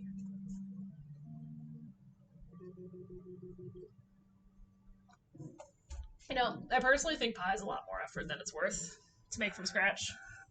I'm not much of a pie person. I'd much rather have cake or pretty much any other baked good. Pies are just not my favorite. To like make your own pie crust from scratch, that's so much effort. And like, I guess if you enjoy baking, like that's your thing, like good on you. But so much effort. And you gotta like make the insides. Like, the exception is savory pies. I love me a chicken pot pie. Like, I love savory pies. But like sweet pies, I'm just not as into. People are always like, oh, pie or cake. big debate, blah, blah, blah. And I'm always, and every time I'm just like, no, cake is better. Like, I just like cake so much more. um, and like, if you prefer pie, like, you know, whatever, good on you. Everyone has their own things that they like, but for me, just no. I'm a cake person, especially chocolate cake. Oh my god. I will go to the local grocery store, and they have like all these baked goods that they sell for like $5-6. I will just go and I will buy like a tray of cupcakes for $5. Especially chocolate if I can get it. I'm just like, oh yeah, just give me a big tray of cupcakes, please. Thank you. We're just gonna consume these. Totally normal. No occasion. I just want cupcakes. So please and thank you. That's the dangerous section because they have so many baked goods. My favorite's obviously the cupcakes. I think but they also have really good cookies. They just like sell bags. Oh gosh, that was awful. That was awful. Alright, that's one. Can more of you come up here, please? I would like more of you to come up here, please. Alright, that's two. Alright, gotta clear out these stupid rivets. Oh my god. Now you go up. Oh my gosh, this sucks. They have really good cookies. And they, you know, have a couple different varieties. I'm partial to the double chocolate ones. I'm just a chocolate fiend, really. But I like those ones where it's the chocolate dough and the chocolate chips. Oof, those are good. They sell those, so you can like buy a bag that's got like, I don't know, 20 or something in it, and those are good. You know, they got donuts, they got every once in a while I'll buy croissants from that little bakery section. It's just like I don't get croissants very often. And again, that's something that I would never make for myself, because it's a lot of effort and I'm not a baker. Damn it. But you know, that's just not my jam. Like if you do enjoy baking and like that's your hobby and you know that's what brings you joy, then maybe you do enjoy the process of, you know, making a pastry dough and going to all that effort to make it. But that's just not my bag, baby. It's just not my bag. Damn it! Ugh! I am just struggling. I'm hitting like a session of just struggling on barrel boards right now. Which is annoying, because I'm like, I'd rather... Yes! Swag barrel! I'd much rather be dying, like... I guess not. I'm like, I'd much rather be dying, like, missing jumps on the springboard. But the fact that I'm not missing... Like, I'm not dying that way is a good sign, because it means I'm getting better at the jumps on the springboard. It's just dealing with the barrel control and management and stuff, and getting better at my jumps on this board, which is something I need to do, but I'm just like, I guess I'm also just like, but that's harder. Like, once I get the timing down for the spring jump, then I'm going to be able to consistently hit that, and I'm going to be so good. So to acknowledge that, like, I'm not just magically going to be good if I can suddenly hit the spring jumps is just, ugh. What do you mean I have to work for this? That's not what I signed up for. That's exactly what I signed up for. Sit in my arcade machine. Talk to people virtually about random topics that come up into my head as I try and get better at this game. Okay, I started my run a little bit late, but thankfully, because this is only the level 2 springs, we Gucci. Oh, you know what? Here's something that grinds my gears. And I can talk about. So, motherfucking Tom Brady. I hate Tom Brady. I know that's like a thing that lots of people say, but I really hate Tom Brady. Hate him so much. For a multitude of reasons, which I'm not necessarily going to get into right here, right now. But here's the thing. Is that now that Tom Brady has won another Super Bowl, he's won 7 Super Bowls, which is more than any single NFL franchise has won. So everyone's like, oh my god, Tom Brady's the GOAT. And they're like, he's not even like just about football, but they're like, Tom Brady's the GOAT. Like, he's the best sports player to ever live. And that's really irksome to me because it's such a different skill set between different sports that I don't really think you can make a fair comparison between them. Like, no, fuck! Oh, he didn't freeze long enough, damn it. Like, the difference between, like, what a swimmer does versus what a football player, like, even in a football game, like, even amongst the sport of football, there's a huge difference in, like, the skills that you need to have as a quarterback versus what you need to have as, like, a lineman versus what you need to have as a kicker. Like, there's so many different skill sets that are needed to fill out all the positions of a football game, and like, it just seems disingenuous to just be like, oh, Tom Brady is the greatest sports person of all time. It's stupid because, like, first off, like full disclosure, like, as I said, I don't like him. I really don't like him. I think he's a jerk. I think he is not a good person. I think that he uses. I said I wasn't going to get into why I don't like him, but here we are. I think that he uses his fame to benefit him and his friends around him. Obviously, he is a friend of Trump, and I think that is very questionable, to, you know, have the face of a football franchise being somebody who allies themselves with a very problematic figure who spreads a lot of hate and has caused a lot of issues for, you know, millions of people. And the biggest, and Tom Brady's silence speaks more than anything, because when he does have these shitty problematic friends, like, he just doesn't say anything, and people are all like, oh, well, that's because he's not letting politics get into football, and it's just like, fuck off. Like, you're just saying that because you don't want to grapple with the fact that, like, despite what you want to say, football is a political game, and, like, politics is inherent to football, just as, like, unfortunately politics will make its way into anything. Like, that's just the society we live in. Like, politics garners, and I jumped too early.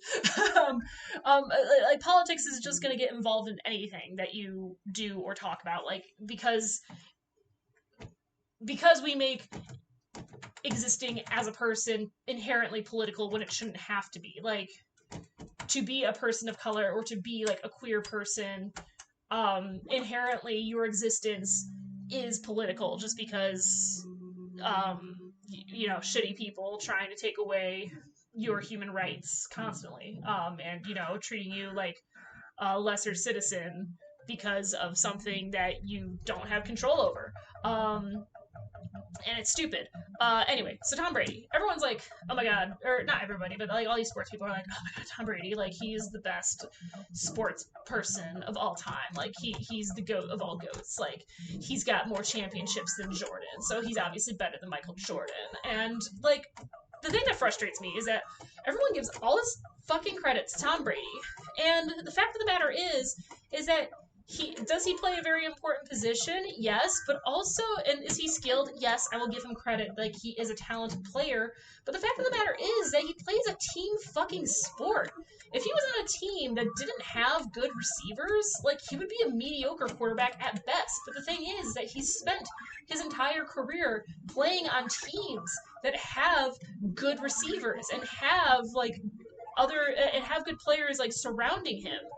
And I just want, and like, it's just so frustrating because it's like everyone gives him all this credit, and it's not football is not a one-man game. Like, I'm sure that many people care about it, but, like, you know, the Super Bowl, the Super Bowl, like, the reason that the Buccaneers really won the Super Bowl, I would argue, wasn't necessarily because Tom Brady had a great game. Like, he had a fine game, but it was because the Buccaneers defense just absolutely annihilated the Kansas City Chiefs. Like, that is how they won that game. Their defense prevented Kansas City from scoring a single touchdown. If your team can't score a touchdown, you're not going to be able to beat your opponent. Like, and I speak that very passionately as a Chicago Bears fan, because that's what my team does. We can't score touchdowns. We don't win against other teams because we can't score touchdowns. So even so you're managing to shut down one of the best, if not the best, offense in the league in the Super Bowl, and that's how and that's how the Buccaneers won the game. Like that's how it happened. But you have folks out here saying that like Tom Brady's the best. He got Super Bowl MVP, and I am in the firm belief he shouldn't have gotten Super Bowl MVP because, like, again, he had a fine game. Like, he did what he's paid to do. He did a good job. But like, I think that MVP award should have gone to like somebody on the defense or Rob Gronk or Gronk because like again, it's a team game, and they're just like continuing to inflate the ego of this man who's like it's just not a good person. And he's the best, he's the greatest of all time. It's just annoying because, again, he's playing a team sport. He's playing a team sport, and they're arguing that he's the greatest athlete of all time. And you just can't make that argument. Like, it not only from an aspect of, like, well, sports are all different. Like, different athletes have different expectations and different things that they need to be good at. But also just, like, how do you compare athletes from different time periods? Like, how do you compare somebody who's playing in the 2000s? Shit. How do you compare somebody who's playing in the 2000s to somebody who played in like the 1970s? Like football's a completely different game, and that's not even getting into the subject of like other sports. And I mean with like, for example, swimming, which I like know decently well because my family is obsessed with swimming. Like, swimming, yeah, like as people like as we continue in swimming, like we get people like we're breaking world records. Like swimmers are only getting faster and faster and faster. Like, as we develop like better training and whatnot, and like I don't know, people are just like swimming from a younger age and competitively swimming from a younger age and whatever. But like it's hard to compare, the differences. Like who's to say if like Joe Montana or like Dan Marino or like somebody like that, like an old guard of football, had a team like Tom Brady's been surrounded by his entire career. Like, who's to say they couldn't have, won 7 Super Bowls? Or like, or how do you account for people like in pre-Super Bowl era? Like, shit, I walked too close to the ladder again. And it's just frustrating because like you're already making this very huge, broad, dumb, sweeping statement about a single sport, which I don't even think is correct, and then you're extrapolating that to the whole genre of sports, which again just doesn't make sense because different athletes have different needs and performance, and different shit. No, it's too late. I'm getting that hammer, and different things that they need to perform in order to do their sport well. And it's just annoying because I have a couple sports apps. Like I do like sports. I gamble on sports. And I just keep getting these push notifications of like Tom Brady GOAT, and it's just so annoying. But I saw some great discourse on Twitter earlier today where people are like, I'm so tired of people going on about Tom Brady being the GOAT. Like if we're gonna even have this stupid argument about who is the greatest athlete of all time, if we're even gonna have this stupid conversation, Tom Brady's not the answer. It's Serena Williams. And I'm just like, you know what? Yes, you are right. If we are going to have this argument, which I just don't even think is worth having because, again, I think it's stupid and I think you can't really... It's not even comparing apples to oranges because at least those are fruits. It's like comparing apples to nails. Like, it's just completely different things. But if we're gonna play that... that was dumb. Jump. That was a bad jump. If we're gonna play this stupid game, Serena Williams is the best athlete of all time. She has... she's ended more years in the top position than Tom Brady has MVP awards. She has won more Masters or titles or whatever than Tom Brady has Super Bowls. She has won more Masters matches then Tom Brady has games. So I think if we're gonna have this stupid argument, Serena Williams is the GOAT. And that's my piece about that. Because again, I think this is a stupid fucking debate to be having in the first place because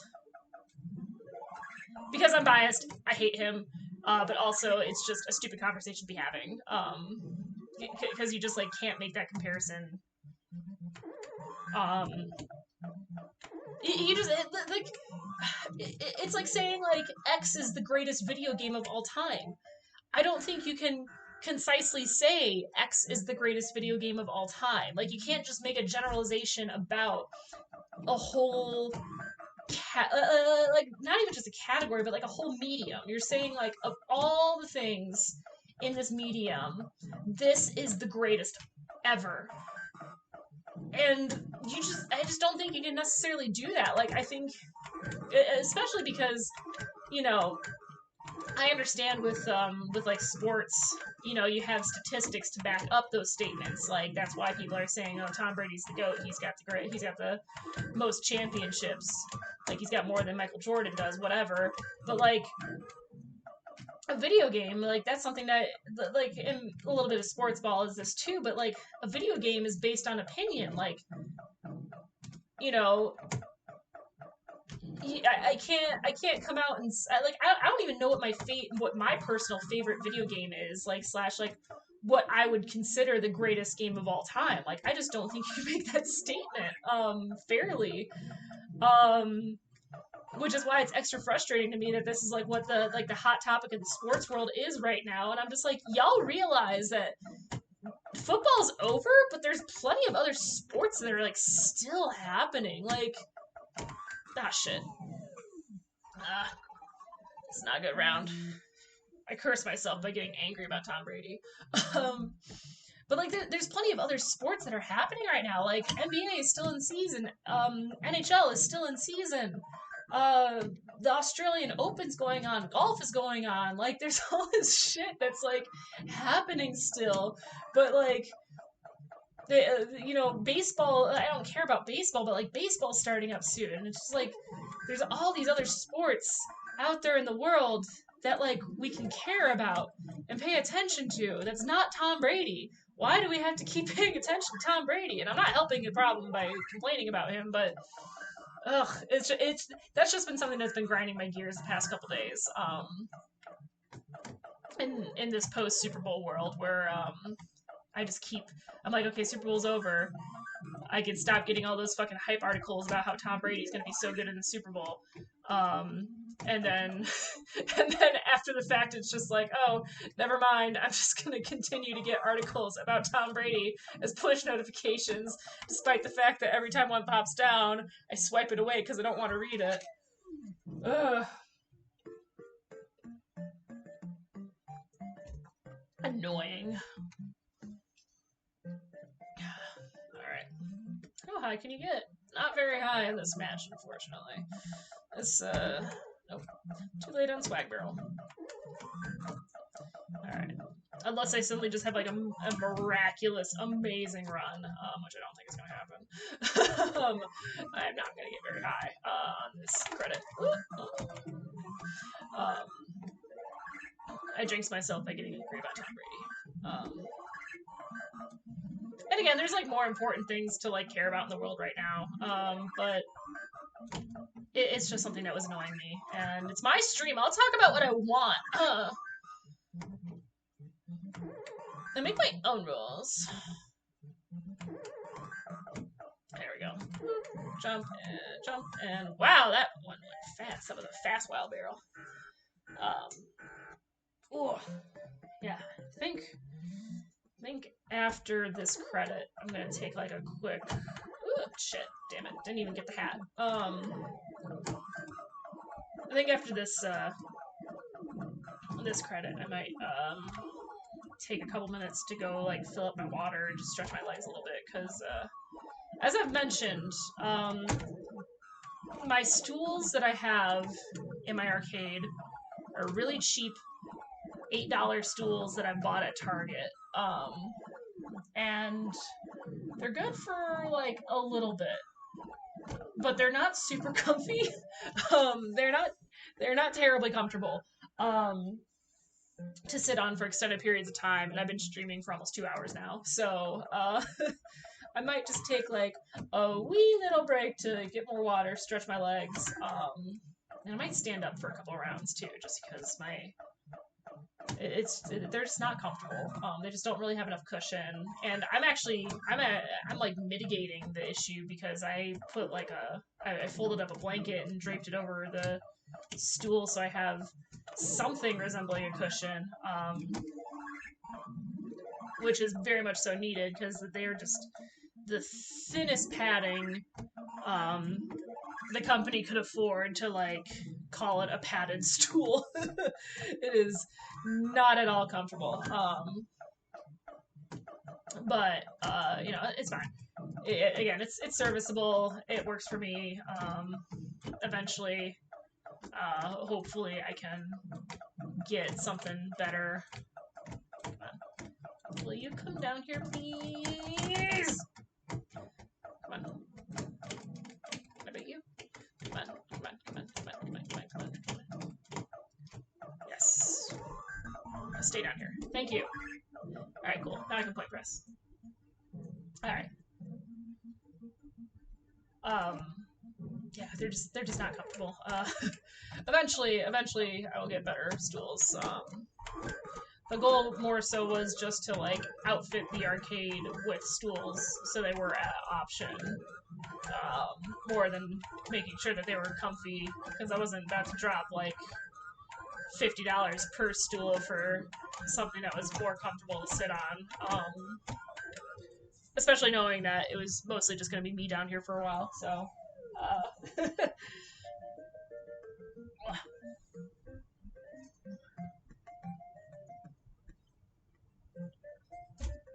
Alright, let's try and hit Pie Factory. I'd be really happy if I managed to make it to Pie Factory. Before I stretch my legs. And you know what I might also do? I might also eat a cupcake. We have cupcakes upstairs from the grocery store. I ate all the chocolate ones, though, unfortunately, so I only have the vanilla ones left. Such is the struggles of a first world life.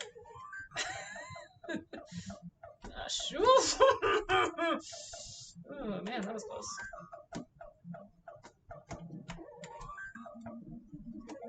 Okay. Okay, come on.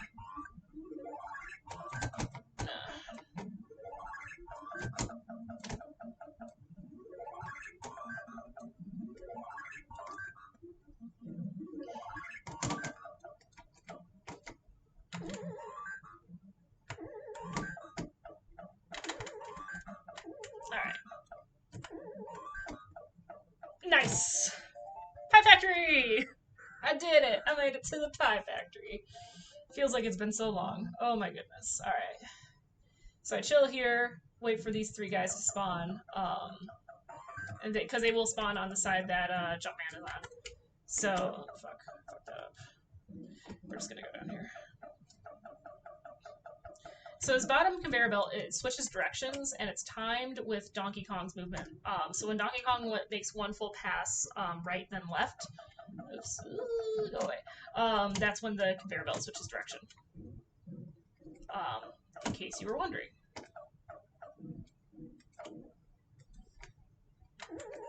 Damn it! I should have jumped slightly to the side, picked that up on an angle, and not landed on top of the stupid pie. Alright. So wait here, 1 and 2 and 3, and now we go. Hopefully this time I'll just do a little bit better and be able to just speed to the top. Because that's what I prefer to do, is just speed up there. Okay. Well, once the ladder goes back up, I'm good. Done.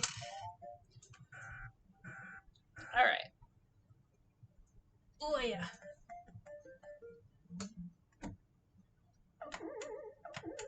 Ooh, nope. I made that jump and I was like, oh, that's it. That's how I'm gonna get the game over this time. Oopsie dinkle. Alright.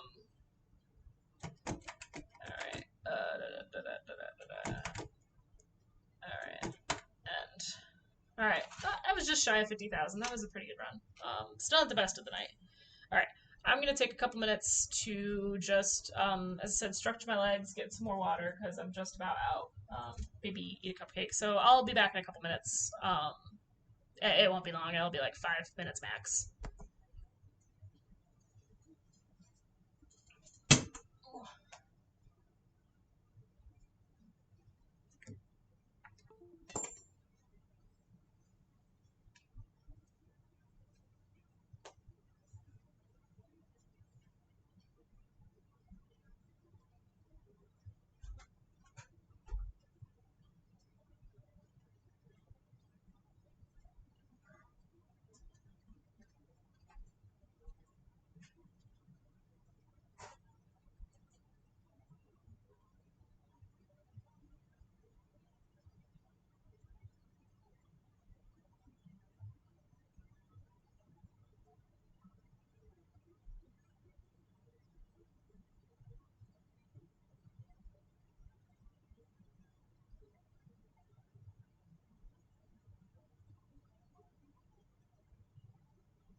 So we are back. I got all the way downstairs and I was like, I left my water upstairs, so I had to go back up for it. I'm gonna play a round or two standing because, as I mentioned, my butt's just starting to hurt from my crappy stool. And standing is probably good for me. So, same deal. Had a cupcake. Uh, got more water, so just feeling like a lot better. I'm like, yeah, good stuff.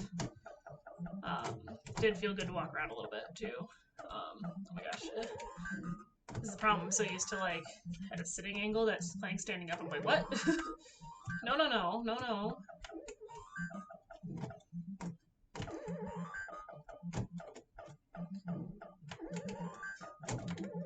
All right, there we go.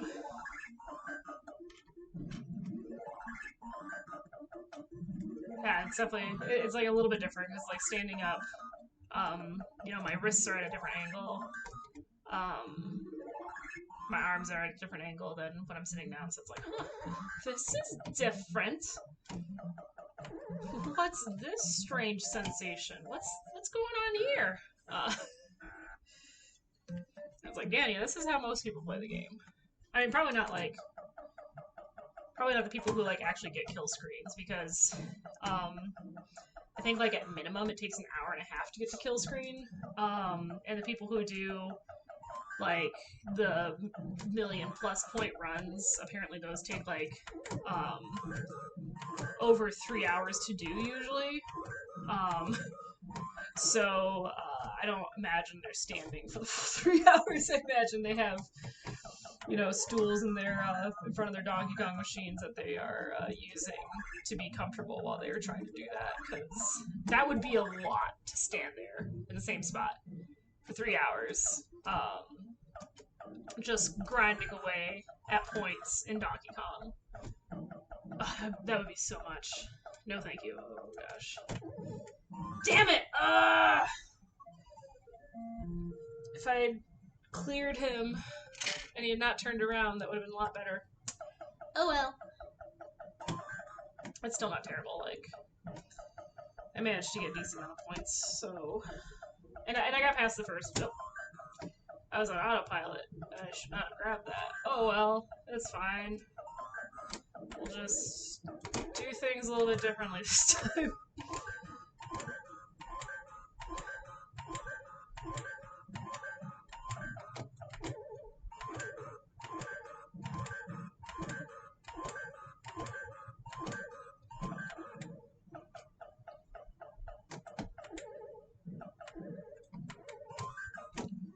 Alright, cool. I got that guy. He spawned over there. Maybe somebody can come down the ladder.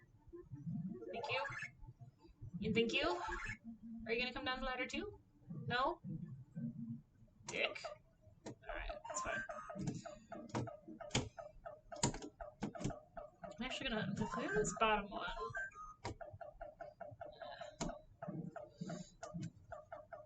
I was kind of hoping I could coax this guy over. I'll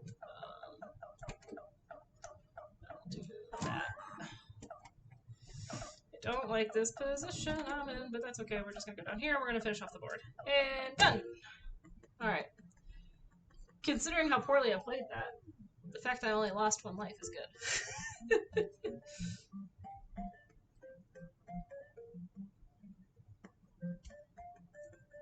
Alright. Gonna try for swag barrel. Nope.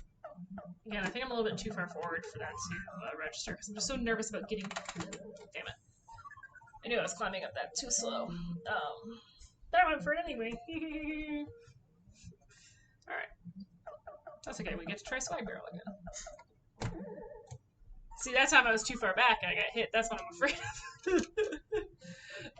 Okay, come on. Surely. Nope. Missed that. That's fine. Jump over the barrel. Jump over that. Alright. Ah, jeez. That was bad. That was not a good round. Alright. I think one more standing boy and then I'll be able to sit again. angles back in function.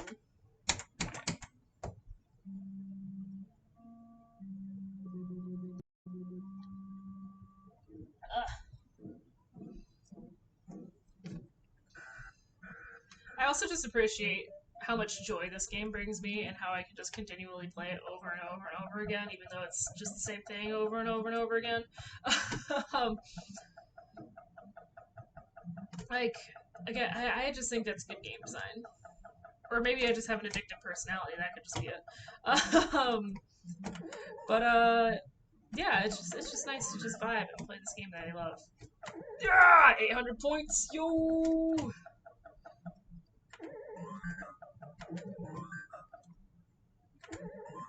Again, I stood there and I know it's not safe to stand there. I don't know why I keep doing that. I'm just gonna reset. I don't want to bother.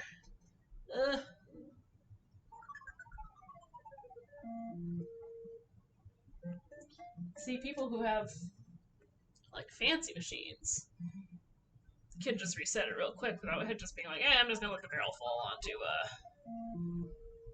Jumpman and die. Alright. Let's get the chair back.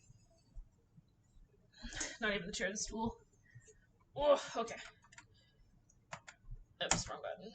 Yeah, I gotta press the start button. Eventually, I wanna order like a player one and player two button for these guys. Not that they cost that much. Like the place I buy from, I think each button is like less than $2. Maybe like less than $3 if it's a light up button. They're inexpensive. So see, that time I recognized those barrels are just too far apart, like just barely too far apart for me to like really know I can safely hit the quick jump in between them. So I went back and tried to barrel control to get them into a more favorable position. I'm a learning computer. I wish I knew that line from Terminator better. I like the Terminator franchise, but I'm not like obsessed with the Terminator franchise. I actually haven't even seen the most recent one. What was that? Dark Fate? I saw Genesis, and I like Genesis, but I did not see Dark Fate. Eventually, I'd like to watch it. Because I do enjoy Terminator. Hilariously enough, when I was flying out to Japan to teach English there, I lived there for a little over a year and teach English. I was flying out there, and of course, it's, you know, like a 12-hour flight or something like that from Chicago to Tokyo. So, and I am unfortunately cursed, and I really cannot sleep on transportation. Like, I just have a really hard time sleeping in general. So like sleeping sitting up in an uncomfortable position is just absolutely something I can't do. So when I'm on long flights, sleeping through them is just not an option for me. So so when I'm on a long flight, I'll bring my Switch to play games on. But I love me some in-flight movies that I can pick and choose what I want to watch. So when I flew out to Japan, I was like going through the in-flight movies, and one of the options was the original Terminator, and I was like, oh dang, like I have not seen the original Terminator. Like that's that's like a sci-fi classic. I feel like I should watch, so I like know this thing and like know the references to it. Because I just didn't. So I watched it. I watched the first one, and like I was like, it's fine. It's like a little boring. Like I can see why it's a staple of sci-fi, and like it is riffable and whatnot. So like I get it. And then about I'm trying to think like if it was even a full month or if it was less than a month. Living in Japan, I had a day off where I was supposed to go to the DMV to start the process for registering for a Japanese driver's license. However, um, the Japanese DMV is even worse than the American DMV. Oh my god, I hate the Japanese DMV so much. Because they only, um, so like they're only open weekdays, and they only accept um, like applications for new driver's licenses in the morning. They don't do afternoon slash evening. Like they're only open like they're open during banking hours essentially, which but not even on Saturdays. It's only like Monday through Friday, like 9 to 5. So I took a day off of work so I could go and start the registration process for me to get a Japanese driver's license. We're doing some fun things here, screen. Um, so I went ahead to go and do inside that process. Unfortunately, the like directions that I pulled up on my phone, I had the wrong DMV address. So I didn't go to like the actual proper like driving center I was supposed to go to. I went to like a little regional office for like like renewing your vehicle registration.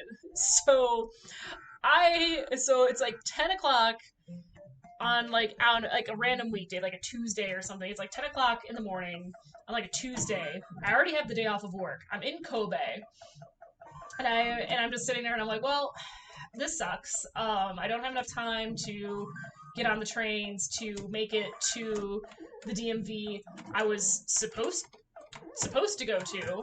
So I guess I'll just spend the day in Kobe or something. So I'm like texting my foreigner friends that I had made at that point. I'm like, okay, I'm stuck in Kobe for the day. Like, I wasn't stuck, but I was like, I messed up on the driver's license thing. I'm in Kobe. Like, what can I do? And people were like, well, you could go to the big shopping mall, and we're like, go to Anpanman, and Anpanman is like this Japanese like children's character, like literally like for 4-year-olds. And I was like, I don't really know Anpanman. I don't really care.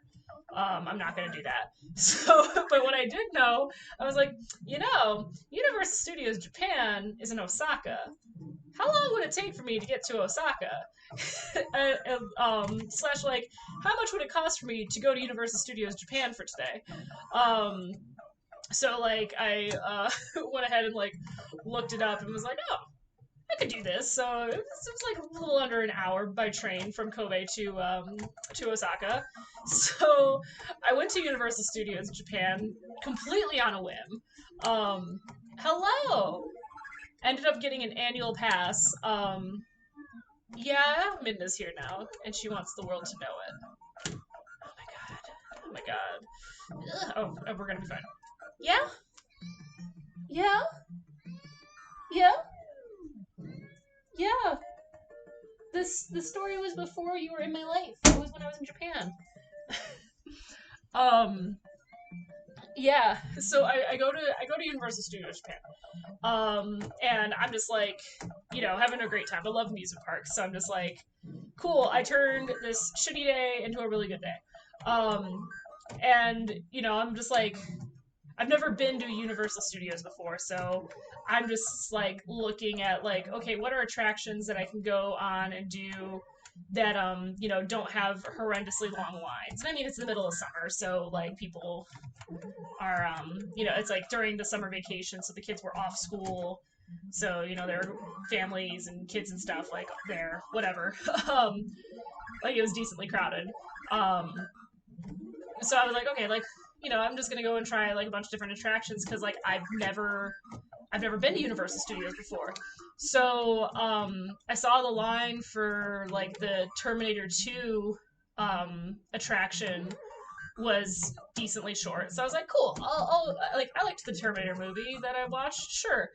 And at this point, my Japanese wasn't great. Like I knew enough to like get by, but didn't have like a ton of comprehension. Certainly not enough to like really understand what was being said on the Terminator attraction.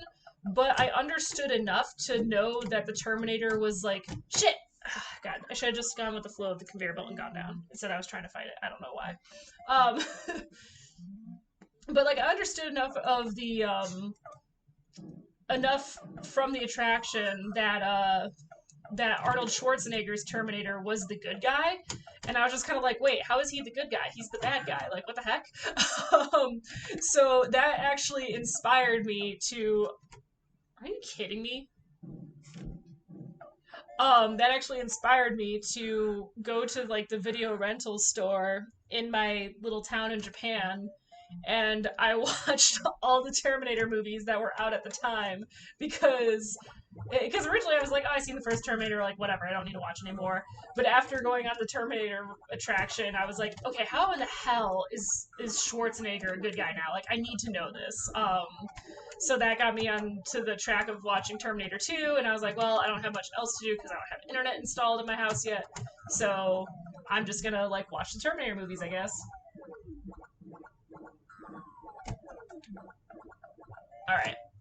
Um, so that's how I got into the Terminator franchise, was not so much watching it on the plane, but going to Universal Studios Japan and being like, I need to know about this. Because I just did not understand enough of it to fully get what was going on, and I wasn't familiar enough with the source materials. I was just like, I don't know. Uh, yeah, Universal Studios Japan. I loved having my annual pass for there. I went at least once a month when I was in Japan. I had a friend in my town who also got one because he was a big fan of amusement parks as well. Um, so he got a pass as well, and we would drive down together and on like a Saturday or Sunday, we would spend the day there. And it was always fun. And the cool thing is that like I was able to go on a bunch of attractions that are now defunct in the United States. So, like a couple months ago, I got really into watching the Defunct Land YouTube channel. And they were like talking about Jaws the ride, and I was like, I've been on Jaws the ride. um, and like the Back to the Future ride, and I was like, I've been on Back to the Future. um, so that was just kind of like a fun thing. I'm like, oh wait, I've experienced these things. That's cool. That's cool. Unexpected. Um, yeah, yeah, because now Back to the Future at USJ is closed down, but I did get to ride it before it closed. Uh, and I think Jaws is still functioning. I like Jaws a lot. Jaws was hilarious because like the premise of the ride is like you get in these like big tour boats, and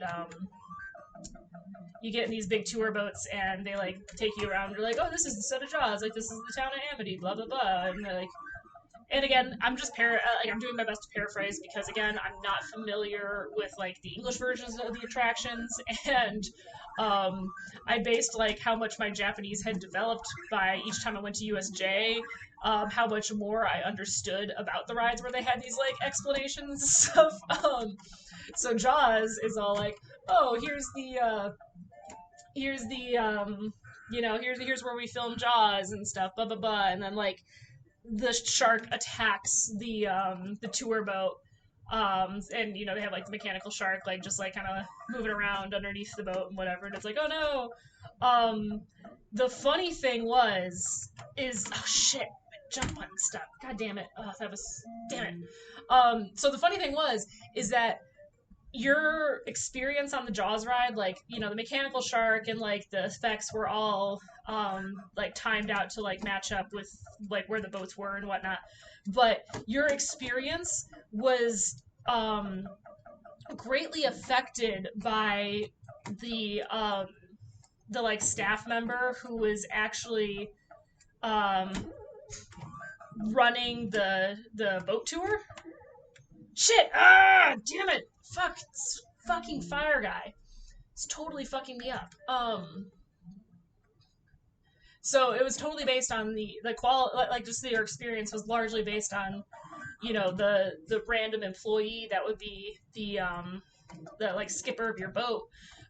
um, and so I don't know if the best experience I had on Jaws was this like super over enthusiastic guy who there was a super enthusiastic guy. Shit! Fucking god damn it! Ah, that was a really good run going, and then I just fucked up on the pie factory. God damn it! Ah, that was a contender. Um, like during the course of the ride, you're going through and like the skipper like pulls out a prop gun, or like it's like a shotgun or something. They pull it out and they like shoot at the water, and when they do, like it splashes up and whatnot. So I don't know if the best experience I had was the guy who completely over exaggerated and was like flinging himself from side to side at the front of the boat, like every time he shot off the weapon, and was just like going through his script like really fast, like hurriedly, excitedly, like, oh my god, like the shark is here, what are we gonna do, like mayday, mayday, we need help, blah blah blah blah blah. Like he was going for it, like definition of ham, just hamming it up, like maple glaze and taters on the side, hamming it up. Or the time I wrote it and the lady who was the skipper was completely disinterested and was just it was just like robotically reciting the lines, and then when she got to the cues where she had to fire the gun, she would just be like one handed, just like I don't know which was better because both were hilarious for completely different reasons. um like that was a good time. Jaws the ride. What a classic! I'm so glad that I got to experience that one um, before anything happened to it. Again, I'm not sure. I think it's still functioning in Japan. I'm not really sure. I haven't necessarily kept up with the Universal Studios Japan news. I know they're building the Super Nintendo world. It's like almost finished. And it's like Mario themed, let's be real. But like, I watched a video on that and it looked super cool. So I'm like, I would love to go back to USJ and go to Super Nintendo Land. Like, that seems really cool and fun. Not gonna happen anytime soon because one, pandemic, two, I'm poor. um, uh, but yeah, USJ. I love that place. I mean, I just love amusement parks. Like, amusement parks are my fave. I have a season pass to my local Six Flags park. When it's not a global pandemic, I'm going pretty frequently. Like, I'll just go there, like ride one roller coaster and then leave. I especially used to do that with my old job because it was up north enough that it was like only it wasn't too, it was like maybe 30 minutes to get up to the park. So sometimes after work, during the summer, I'd just be like, I just need to ride a roller coaster. And I would just drive up to Six Flags, like ride a roller coaster or two, and then just go home. Sometimes I wouldn't even ride anything. I would just like do a loop around the park. I would just like walk around the park, and then go home just because it was a nice way to like get out and walk around a place that isn't my typical scenery. God, I wish I could do that. No, that was too far away. Yeah. Universal Studios Japan was super fun. Now I really want to go to an American Universal Studios park. Again, that's not going to happen anytime soon, despite online advertising doing their best efforts at being like, hey, we have discounted tickets and hotel packages. And I'm like, no, I'm not going in the middle of a global pandemic, guys. Like, stop it. Because I also want to go to Disney because, like, I went to Disney World when I was like 6, so I just like remember random snippets of it, but don't really remember. Um, like I don't have like a full put together experience that I remember because I was so young at the time that my family went. So I would love to go to Disney as an adult and like experience that, but that's expensive. And also, it's a global pandemic, especially now that they have like the Star Wars area. Like, I love Star Wars. I would love to go to the Star Wars area, with Galaxy's Edge, I think it's called. I would love to do that, but not exactly gonna happen. Definitely not this year. Probably not for a few years. Because again, money. I'm much more likely to spend, thousands of dollars buying myself a pinball machine than I am to go to an amusement park far away right now. Because at least a pinball machine I can enjoy during a pandemic. And oh my god, my phone is blowing up in my pocket. What the heck?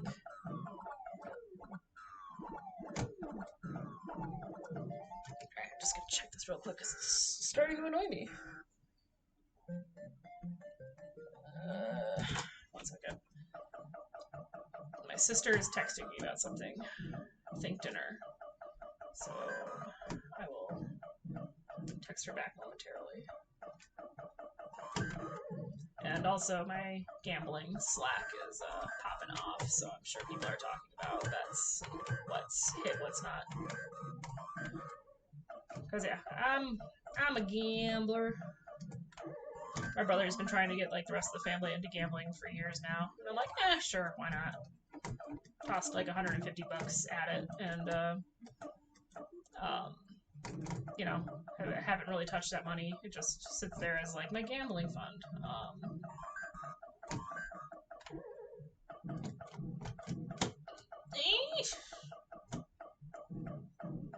And yeah, that's about that.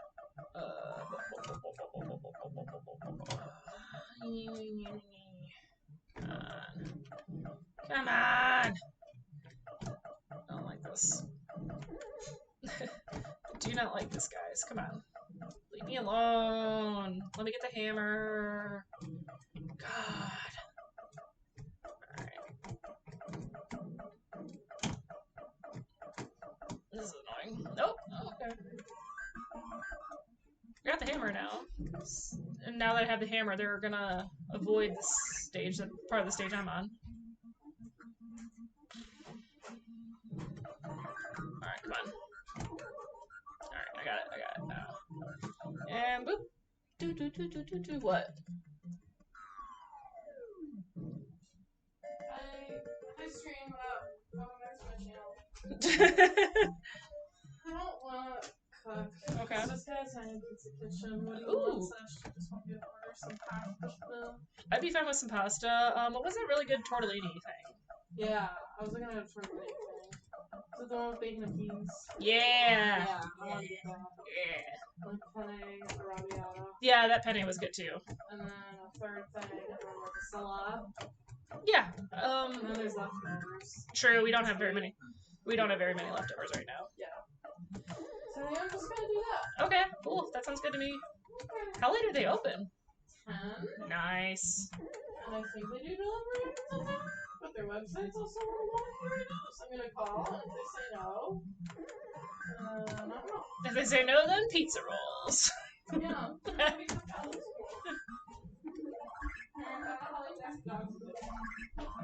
Dr. Dog's closes early. I want to say they close at like 8 or something. Yeah. Rosario's is usually open late though. But Italian Pizza Kitchen's better.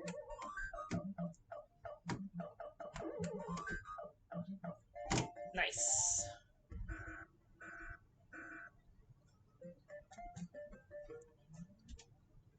Alright. Oh, I got to Pie Factory. I wasn't even paying attention to that. I was talking about amusement parks. I'm gonna kinda... Yeah, wait.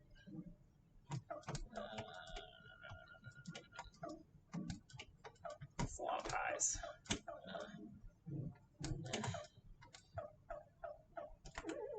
shit. Damn it! Ugh. This is getting annoying. I'm so much better at Pie Factory than this. Come on. 1, 2, and 3. Okay.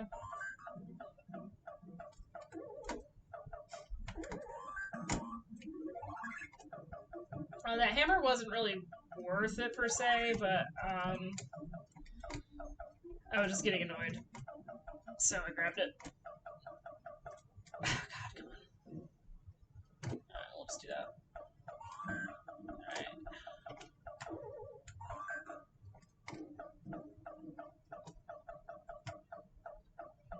Nice! Okay, cool. Did it. Did it! Alright. Yeah, I just want to go to so many amusement parks. I want to ride so many roller coasters. That's what I want. I would say I'm a simple person, but I'm very much so not. But sometimes I have simple desires. Sometimes those desires are just roller coaster. That was very good. I hit that spring very, very well. So that was good for me. Alright.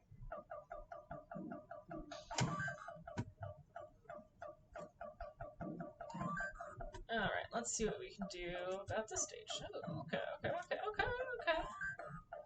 Okay. I can dig it.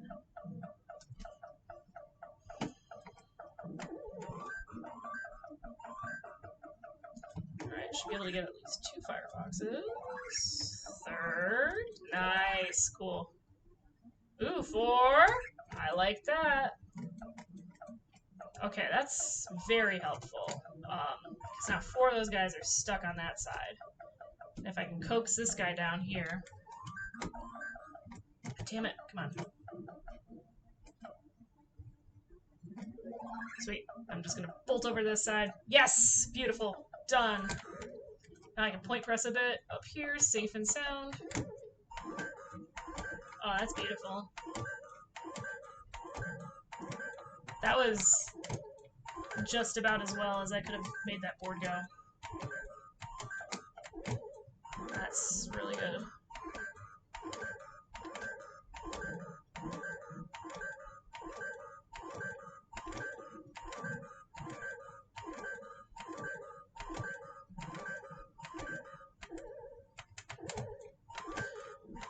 Be better if I didn't keep messing up my point press.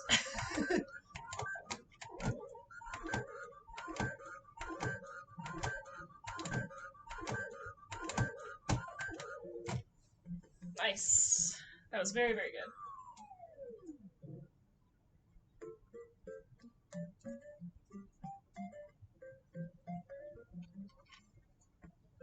Okay. Level 4. Alright. This is very good. I'm doing a good job this time. So clearly talking about Tom Brady makes me angry and perform worse. Talking about amusement parks makes me happy and perform better. Yeah, you can see now that I'm at level 4. Wow, I can't believe I managed to avoid those drop barrels. Now that I'm up to level 4, I have a lot more barrel control. You can see as I'm like jiggling the joystick, as barrels fall to places that they're just following my joystick inputs a lot more because that percentage is so much higher now that I'm at the higher level. Which is cool. 3 and 4. That's it. That's all that's happening here. Alright, I only got one guy over here to contend with at the moment, which is nice. No! Oh, shit! I should have just jumped to go for the jump for the ladder. Blah, blah. Okay, come on. 1, 2, 3, and 4. Okay. I really want to grab that, but again, here we are. I'll make the most of it. Alright, after I hit this guy, Donkey Kong's gonna go that way, and I'm gonna shoot over here. Damn it! Motherfucker! God damn it! Stupid Pie Factory keeps fucking me up. Ugh. Ugh, that was another one that was like a real contender, and then I just burned through 2 lives on the Pie Factory. I say I'm good at Pie Factory, but really, maybe I'm just good at like the first level of Pie Factory. Not actually good at the level itself. It's just the rare frequencies I do get to it. At the level 3 stage, I'm like, yeah, it's easy. Maybe I'm just thinking about it too much. That could be it. Alright. Back to square one. Level 1, 1. Alright.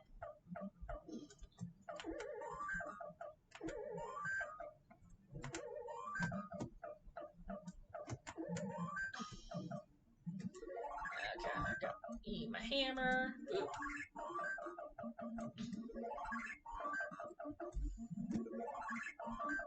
Alright. That time, I'm crossing the ladder when there's not a barrel on top of it, just to be safer. Alright. Okay, that's pretty good. Eventually, I'll care more about how many points I have at the end of that level, but, for now, no. For now, what matters to me is just, getting through the boards.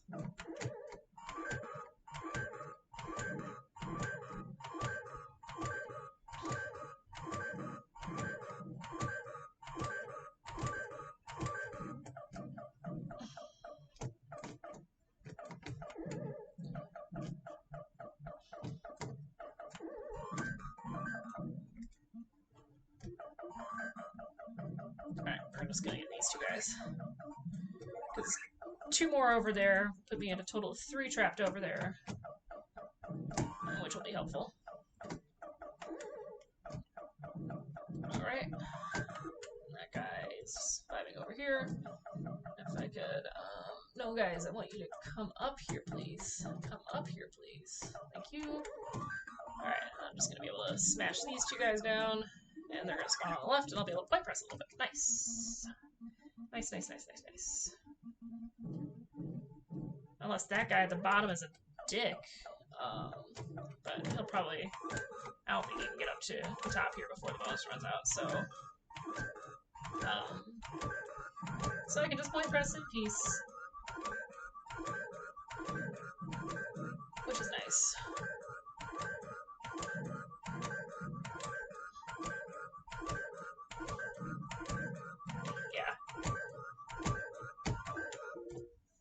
Yeah, the bonus is down to 100, and he was just getting up to that ladder for the topmost level. So that's good.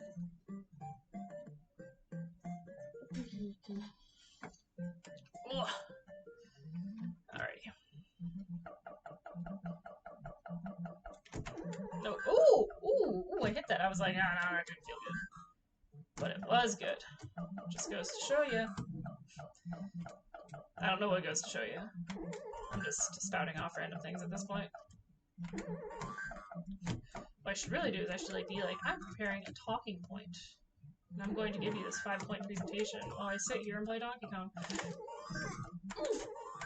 No! Oh! I didn't think I was going to make it over that first double barrel, so I was like, oh, we're done. Apparently not. Apparently not.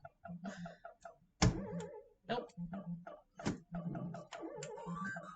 We're gonna, as I said, we're gonna keep trying.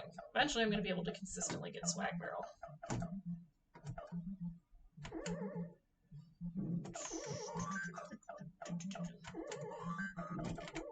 Alright.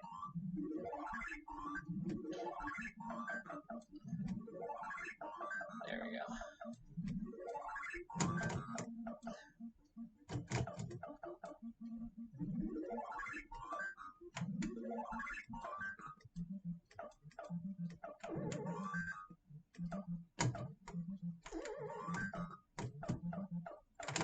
Alright, boom. boom, and boom, and boom. There we go. That wasn't too bad. Wish I hadn't lost a life, but, you know, that's how it goes. That's how the cookie crumbles. Hi, Princess. Yeah? Yeah? Yeah?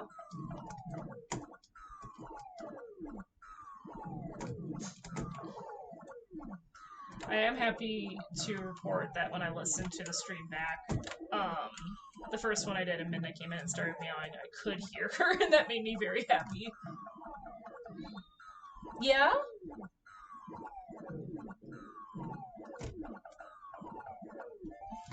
Yeah, Princess? Yeah?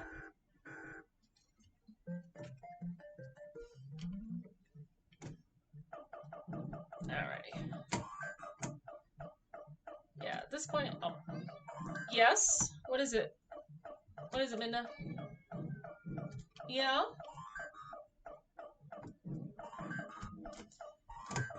The screen being funky is just, like, also throwing me off a bit. Because it's like, I'm playing this, like, widescreen mode, and then it's just like, oh, wait, you want the regular resolution?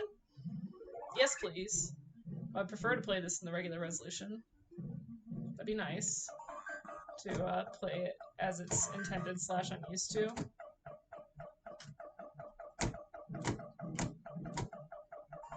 Cool. Alright. Managed to get that safely. Amazingly. I'm kind of surprised by that. I'm just gonna jump there, go over here.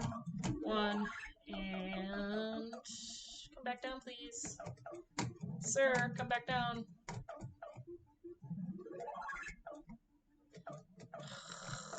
Oh.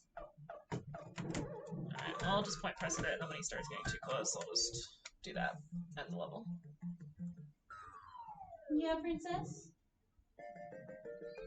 Yeah?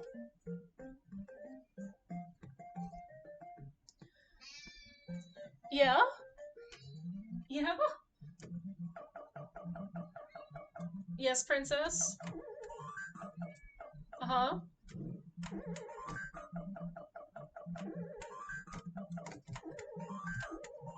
It is about that time in the evening where she gets very vocal. As soon as I jumped up, I was like, oh, I'm not going to be able to do anything about that wild barrel. Yeah, Princess? Uh-huh. Alright, jump over that, get up here, jump over that. Cool.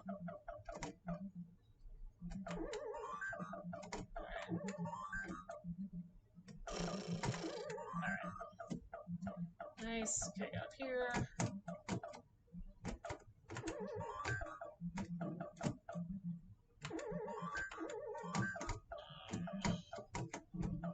Nice. Alright, we're gonna go up here. Jump up here. Ooh, don't like that. If I had done backwards jumps, I might have been able to get over those. But I was trying to do barrel control to get one of them to go down. Oh, goodness.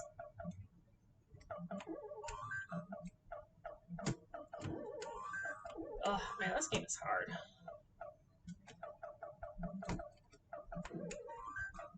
I guess that's, you know, part of the appeal of it, is that it is a hard game to master. Again, feel like I got lucky not getting hit with that wild barrel. But I'll take it. Boom, boom.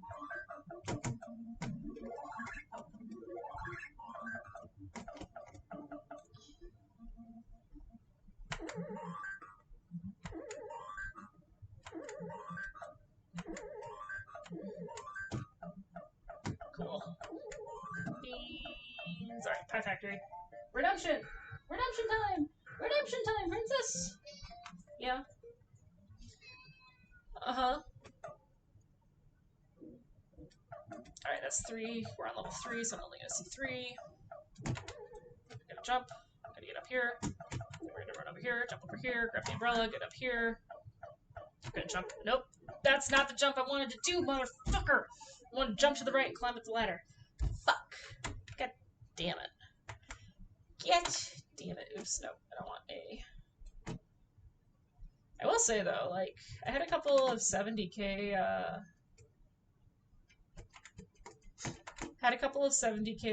runs tonight, so that's been good so far, but ugh, just want to break that 100K threshold.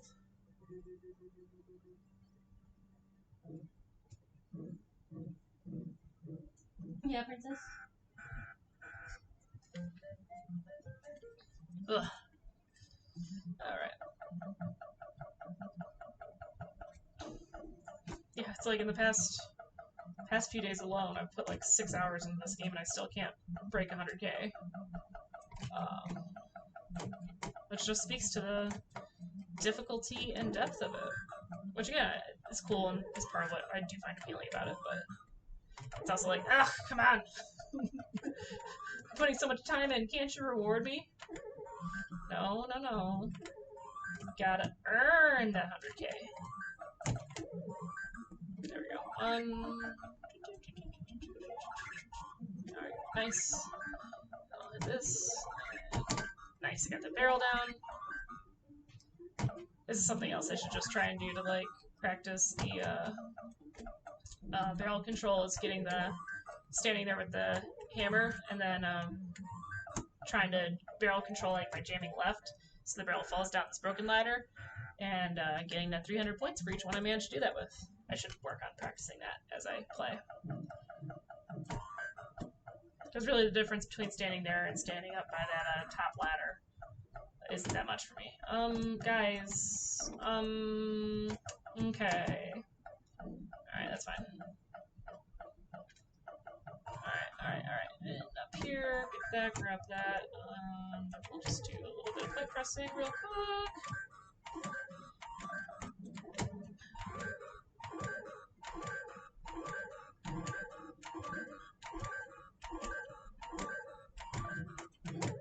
I mean, we'll do a little bit of point pressing. Sits here and gets like 3,000 points. Oops. I don't even know if that was that many, but it felt like that many. Alright. Now we're just gonna try and get whoever we can over onto the other side. Probably just that one. Yeah, just that one. I got hopeful for a second. I was like, maybe I can get, maybe I can get another one up there. Over there, rather. No, please, screen, stop.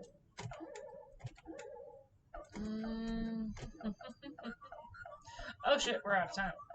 Oh no, okay. I really need these guys to not be like that. Shit. Ah! Whew! Barely pulled that one out. Yikes. Oh man. Oh yeah. I'm just gonna fold my leg a little bit. There we go. Okay. Swag barrel? Nope. Alright.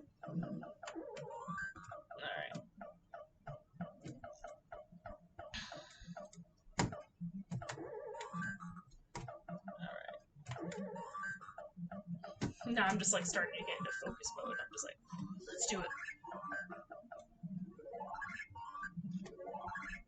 Feels like a good one. I say that and then like watch me just royally mess up. Okay.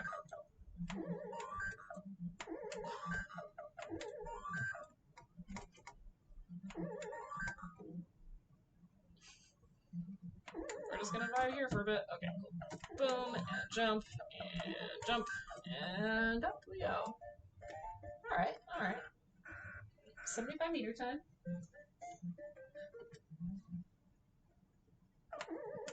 Gosh dang it, the screen went wide. I don't even know if that just happened or if it happened a while ago and I just wasn't paying attention.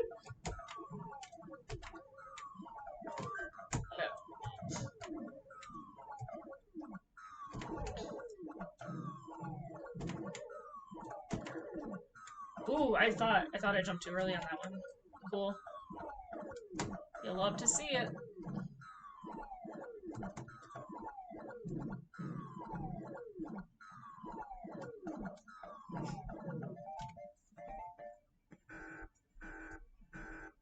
Nice. Okay. Okay. Back to rivets. Hopefully this time I can have them cooperate more with the hammer, and I can get them over on the left, and all grouped up, away from each other. That'd be nice.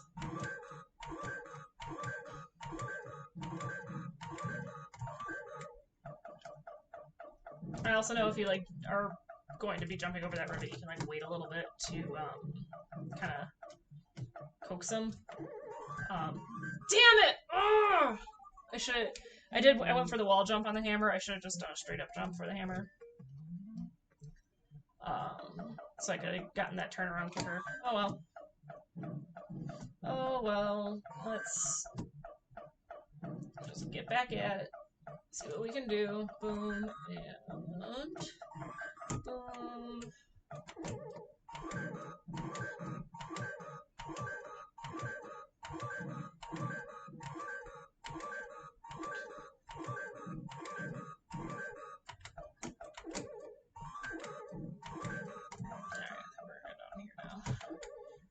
Here, we're gonna go down here. We're gonna get the hammer normally.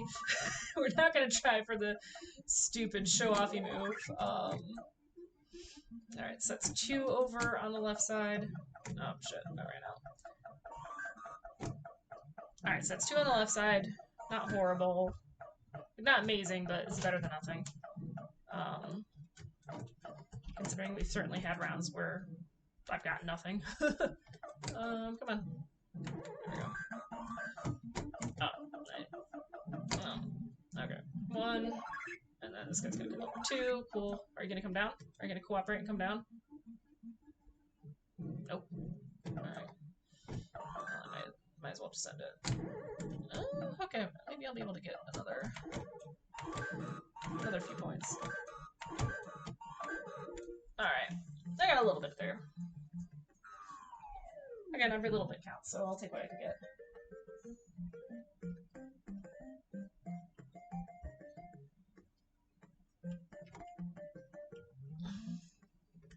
Alright, level 3.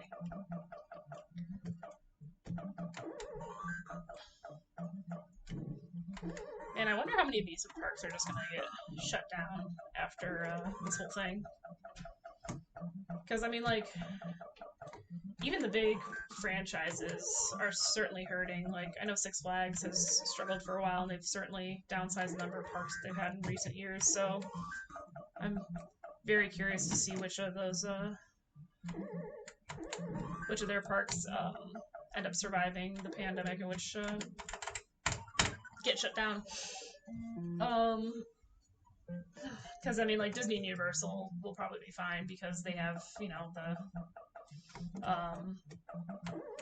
they have the whole like we make fucking movies side of it too, and their resorts are just part of the grand media empire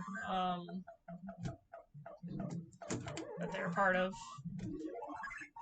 Like, you kind of gotta wonder about, like, what about the, like, local, like, mom and pop places? What's gonna happen?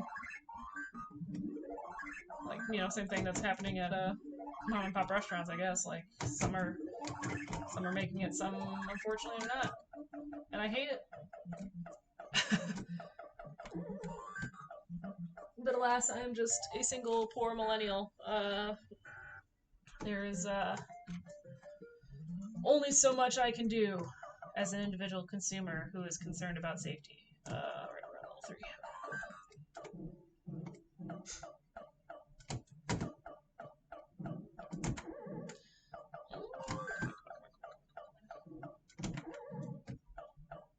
That was really close. Oh! Stupid monkey. Alright. Okay. I almost hit that pie. That's okay, because I didn't. And that's what matters, is that I survived. This widescreen is really annoying on springs. Just because, like, I get cut off on the edge here. I do not like that. Shoot.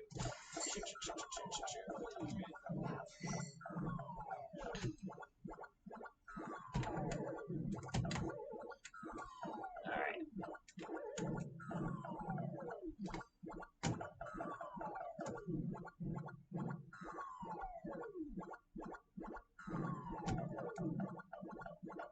I was a little slow on that, but it worked out okay. Again, getting really quiet and like just leaning in and being like, okay, I gotta watch it. Like, I'm just thankful that, you know, I watched a tip video where a guy talked about how he gauges that lineup with his sight, and I'm not sitting here like drawing chalk marks on my screen being like, how do I hit it? I don't like this. I do not like this Sam I am. I do not like green eggs and ham! Alright.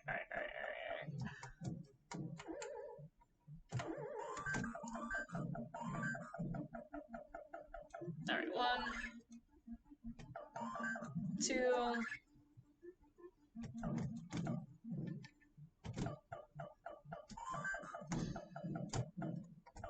Alright, cool. Alright, so I'm a little bit safe over here, which is nice. I'm just gonna go over here. Okay, I've got 3 guys over on the left. Oh, what am I? Ah! Me asking, what am I doing? That. I should be coaxing them down. Yes, perfect. Good. You know, instead of waiting around and trying to like point press and get them up here, I'm just gonna end it. Again, end it. Don't do something stupid. Get points. Move on to the next stage.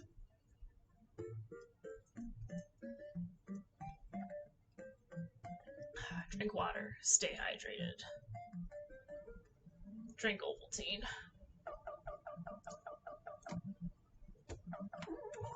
Alright, let's see what we got here. Oop, and then... I don't like that. Shit. See, I picked up the bottom hammer because I thought the flame guy was going to be down here, and that was something I was going to have to contend with, because the past few times I've gotten the flame guy down here, he's been a complete pain in my ass. So I was like, oh, I'm just going to get the hammer and I'll deal with him. Fortunately, he went down. But, fortunately, shit. I decided I didn't like that, where that was going. Oh, shit.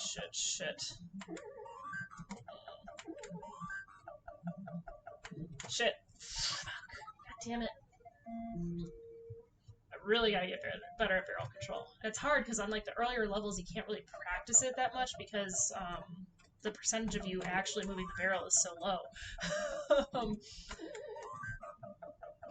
So now that I'm at a stage where it's like, okay, I can control the barrels pretty consistently. It's like, ugh, how do I do it?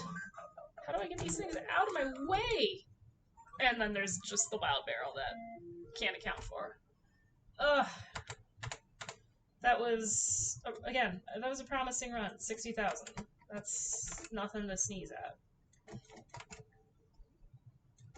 But it's like, now that I've like tasted like, ooh, I can hit 70k, I can hit 80k. I'm just like, I want more. I want it. I want that 100k.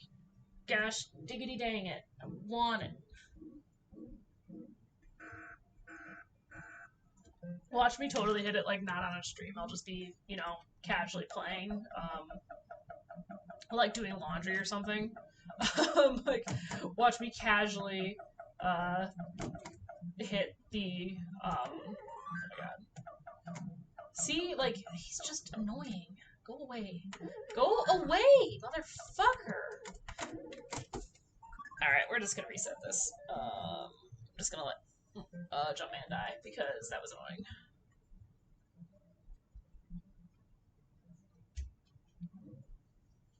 Alright, come on.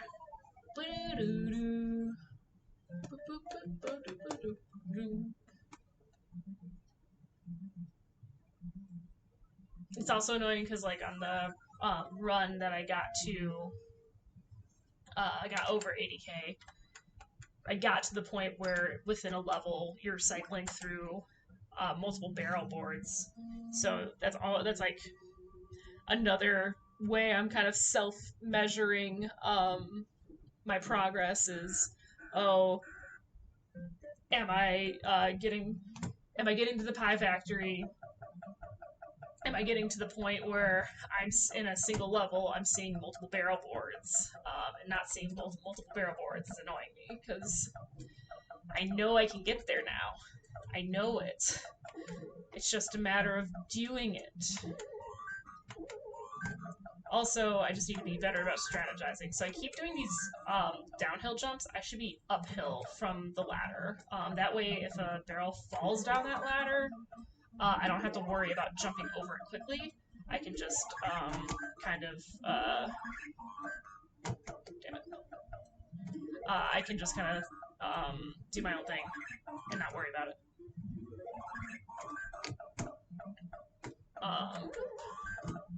Alright. That's pretty good. That's over 5K for the first stage, which is very good for me. I know, like, big boys are like, oh yeah, if I can hit 8K on 1-1, then I'm happy. And I'm like, I'm not that good at this game. I will happily accept 5K.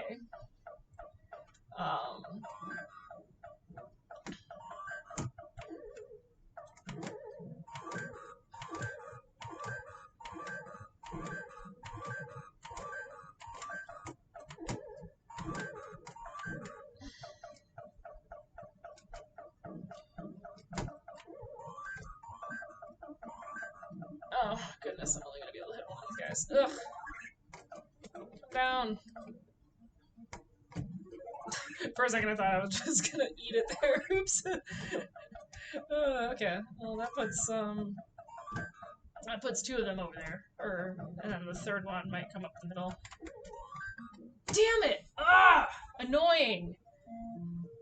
Had that hammer pickup just been a little bit quicker, I wouldn't have died there. Ugh. That is frustrating. That is frustrating.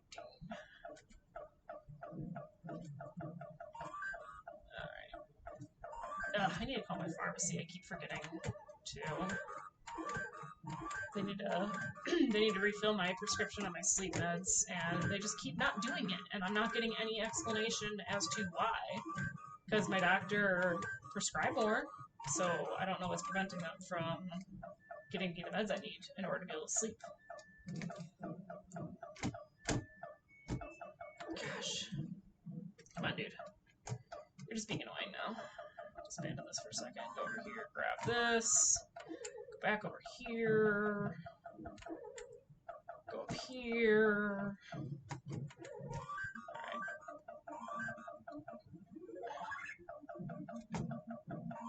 Alright, that's two. That'll spawn on the left. That's helpful. That is helpful. Alright.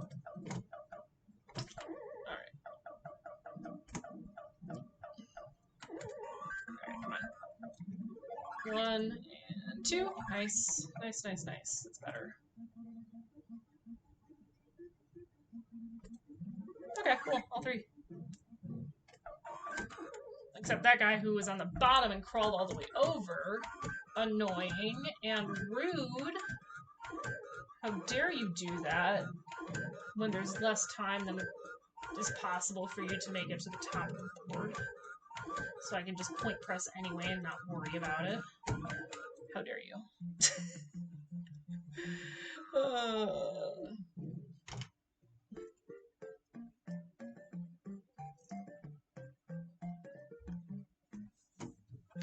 Well, yeah. I'm definitely feeling it in my legs sitting on this stupid, uncomfortable stool for so long. Who knows, maybe if my game stonks... Fuck! Maybe if my game stonks go up, I'll use some money to buy myself a better stool for long arcade sessions. Nah.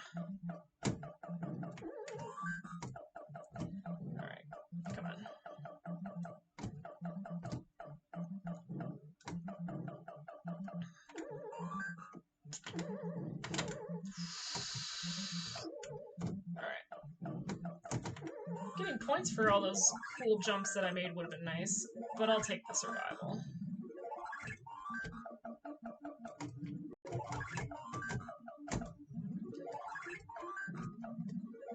Alright, and I got that flame guy, so even though I missed the blue barrel, I can live with that. Cool, alright. Now hopefully I can continue to not make stupid mistakes. I can just get my points. I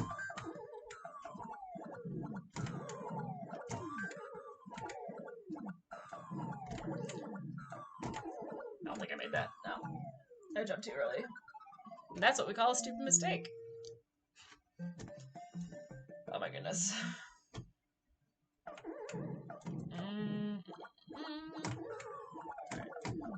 Come on.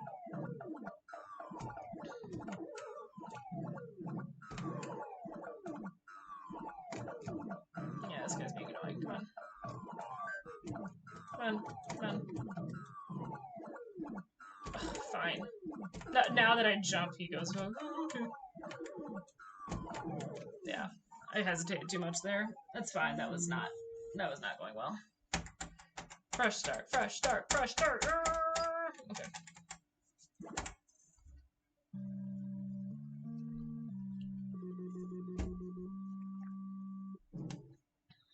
Water good.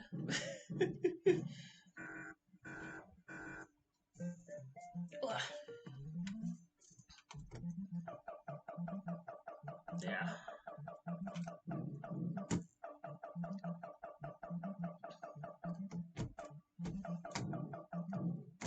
Donkey Kong. Who knows when I'll end up streaming something else again. Because really, like, I'm definitely the kind of person that's like, excuse me. Like, I get fixated on something, I'm like, this is the game I'm going to play. And we're just going to keep playing it over and over and over again. Until I eventually grow tired of it.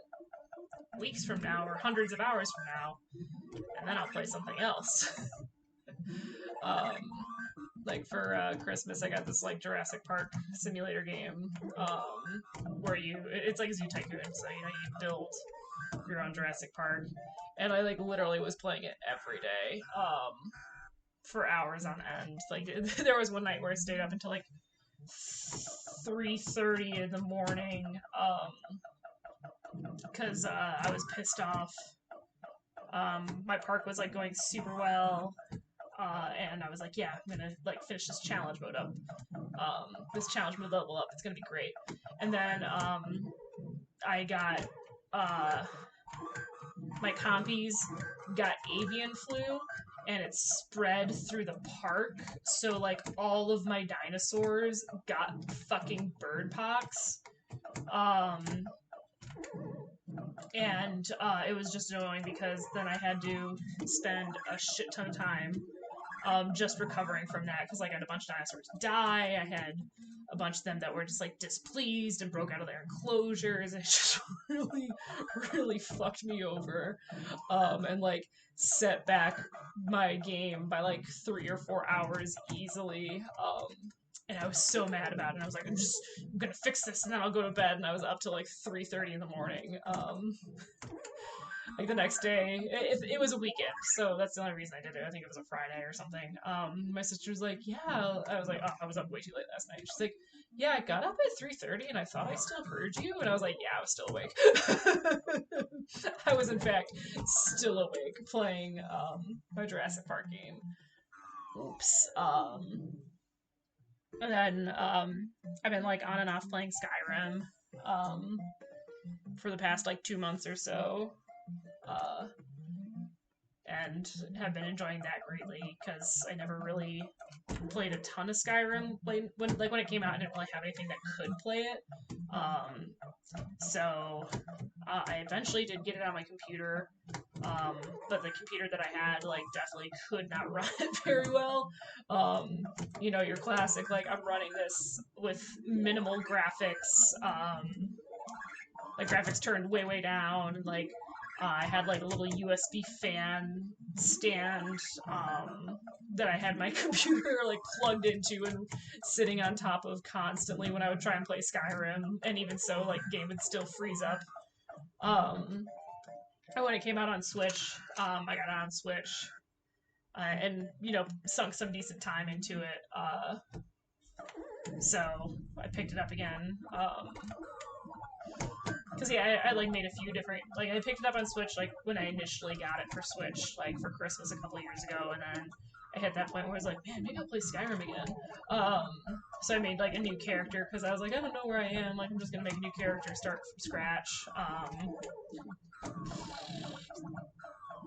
Start from scratch and everything, and then this time around, I was like, I don't want to start from scratch because like the intro to Skyrim, when you've done it like half a dozen times, it's just like so boring and so unnecessary. It's like I know how to do the controls, guys.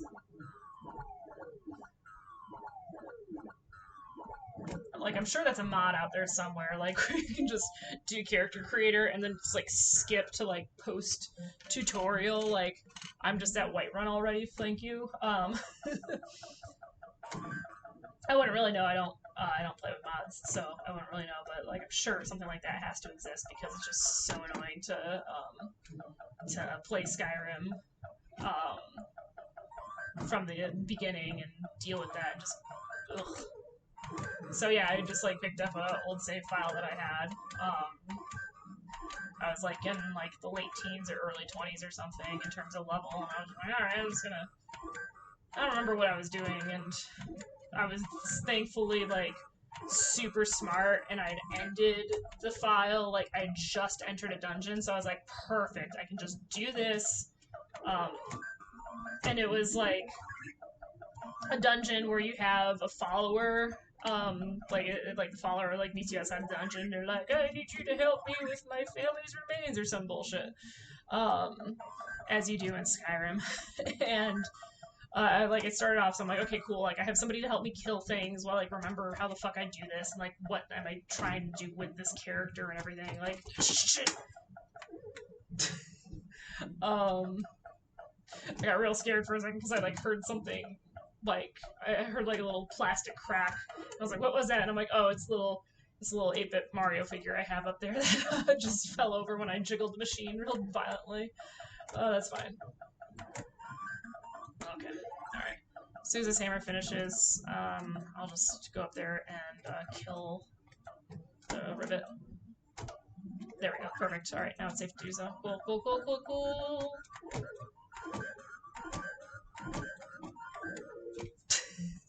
As soon as it's done, I'll go up there and kill the rivet. By which I mean, I'm gonna go and point press a little bit and then kill the rivet. Pro gamer strats. So yeah, I've been playing Skyrim on and off, and it's been nice because the Switch is like the definitive edition or like the complete edition, whatever the hell they call it. So it's got all the DLC, which I had never played with before. And even when I was like playing uh, like on my Switch files previously, I just hadn't gotten to any of the DLC content. So I've been doing some of that to like mix up shit. I've been just doing that to like mix up what I've been doing a little bit, and it's been fun. And I'm like, wow, this is a good game. I can see why people like it so much, and especially like why people were so obsessed with it when it did come out. And why people still talk about it, years later. But whatever. It's a cool game. Shit, man, I don't like this. I don't like this. Shit, I don't like this. There we go. Come on. All right, there we go. Much better.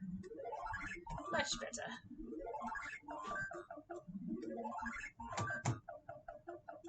All right. Again, I should probably be practicing like standing over at the other ladder and point pressing, but don't really wanna. I'd rather just complete the level safely and move on and get the points. I think food might be approaching. 1 and 2 and 3. Okay, cool. Get that. Get up here. Get up here. Jump that. Go up. Jump. Alright. Then we're gonna jump and get up here. And yes, beautiful. So glad I got that before the ladder went down. So glad.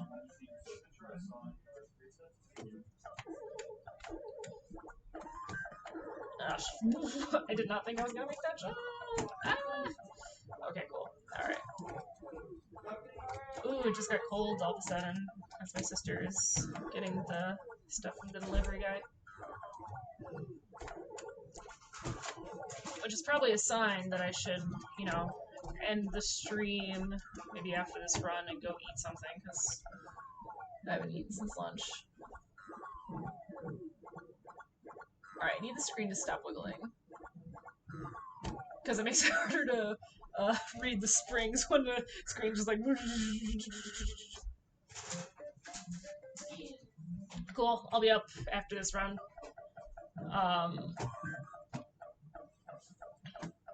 Yeah, alright, cool. And I mean, like, this looks like it's a pretty solid run to end on anyway. I'm more than likely gonna at least break 50k, which is always good.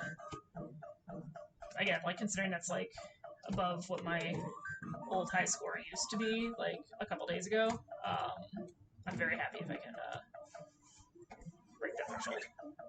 Alright. Seriously? None of you wanted to come down and play? Oh, we went back to normal resolution again. Hey!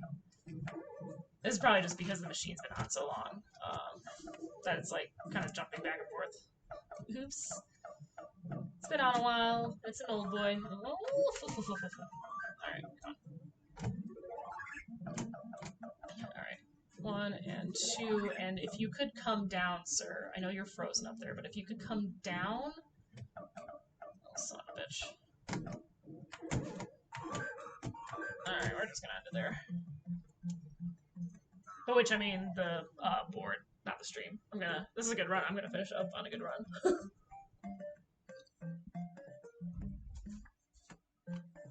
Okay.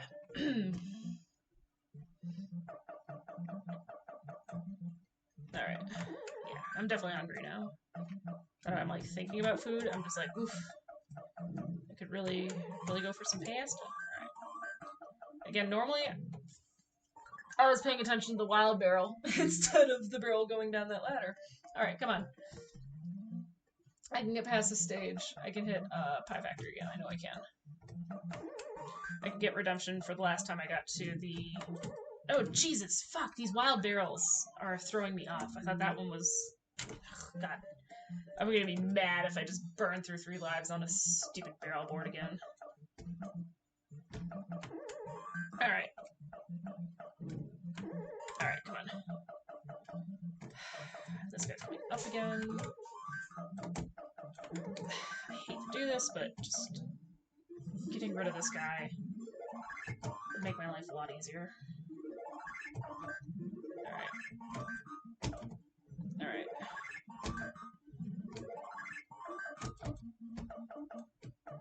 Alright. Let's see if I can do that. Do that. Okay. No! Stupid barrel board. Oh well, that's fine.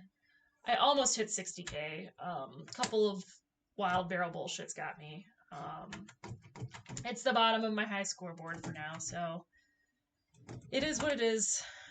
That's okay. I've been streaming for like 3.5 hours, so I should probably actually take a break, go eat dinner, go to bed. I'm very tired. I need to go to bed earlier than I did last night. So, thank you for anybody who stopped by. I appreciate it. I'm gonna, continue streaming my quest for higher Donkey Kong scores. Hopefully, hoping at maybe at some point this week I'll hit 100k. I'm hoping to do the lunchtime streams. Lunchtime being a very loose term, just when I take my lunch break, which usually isn't until like 3 or 4 o'clock in the afternoon, because I prefer to do that. And then maybe I'll be able to do an evening stream again at some point this week. I don't really know.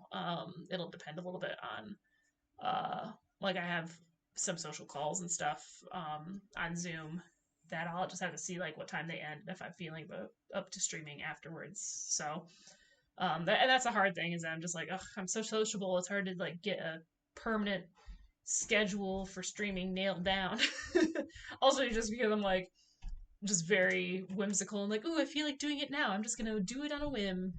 Um, so thank you for coming. To catch my streams, do follow me on Twitch at FirebrandFlax.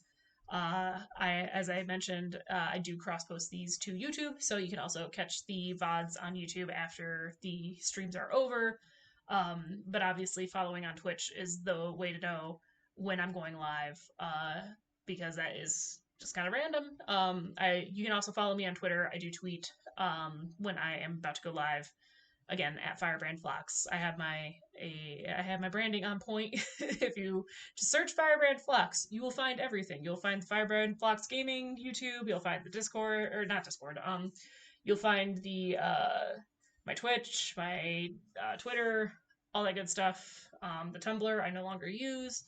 My branding is all there. So thanks for coming. Thanks for watching. Hopefully, I will be doing this again soon, and hopefully, you'll all be there. Thanks a bunch.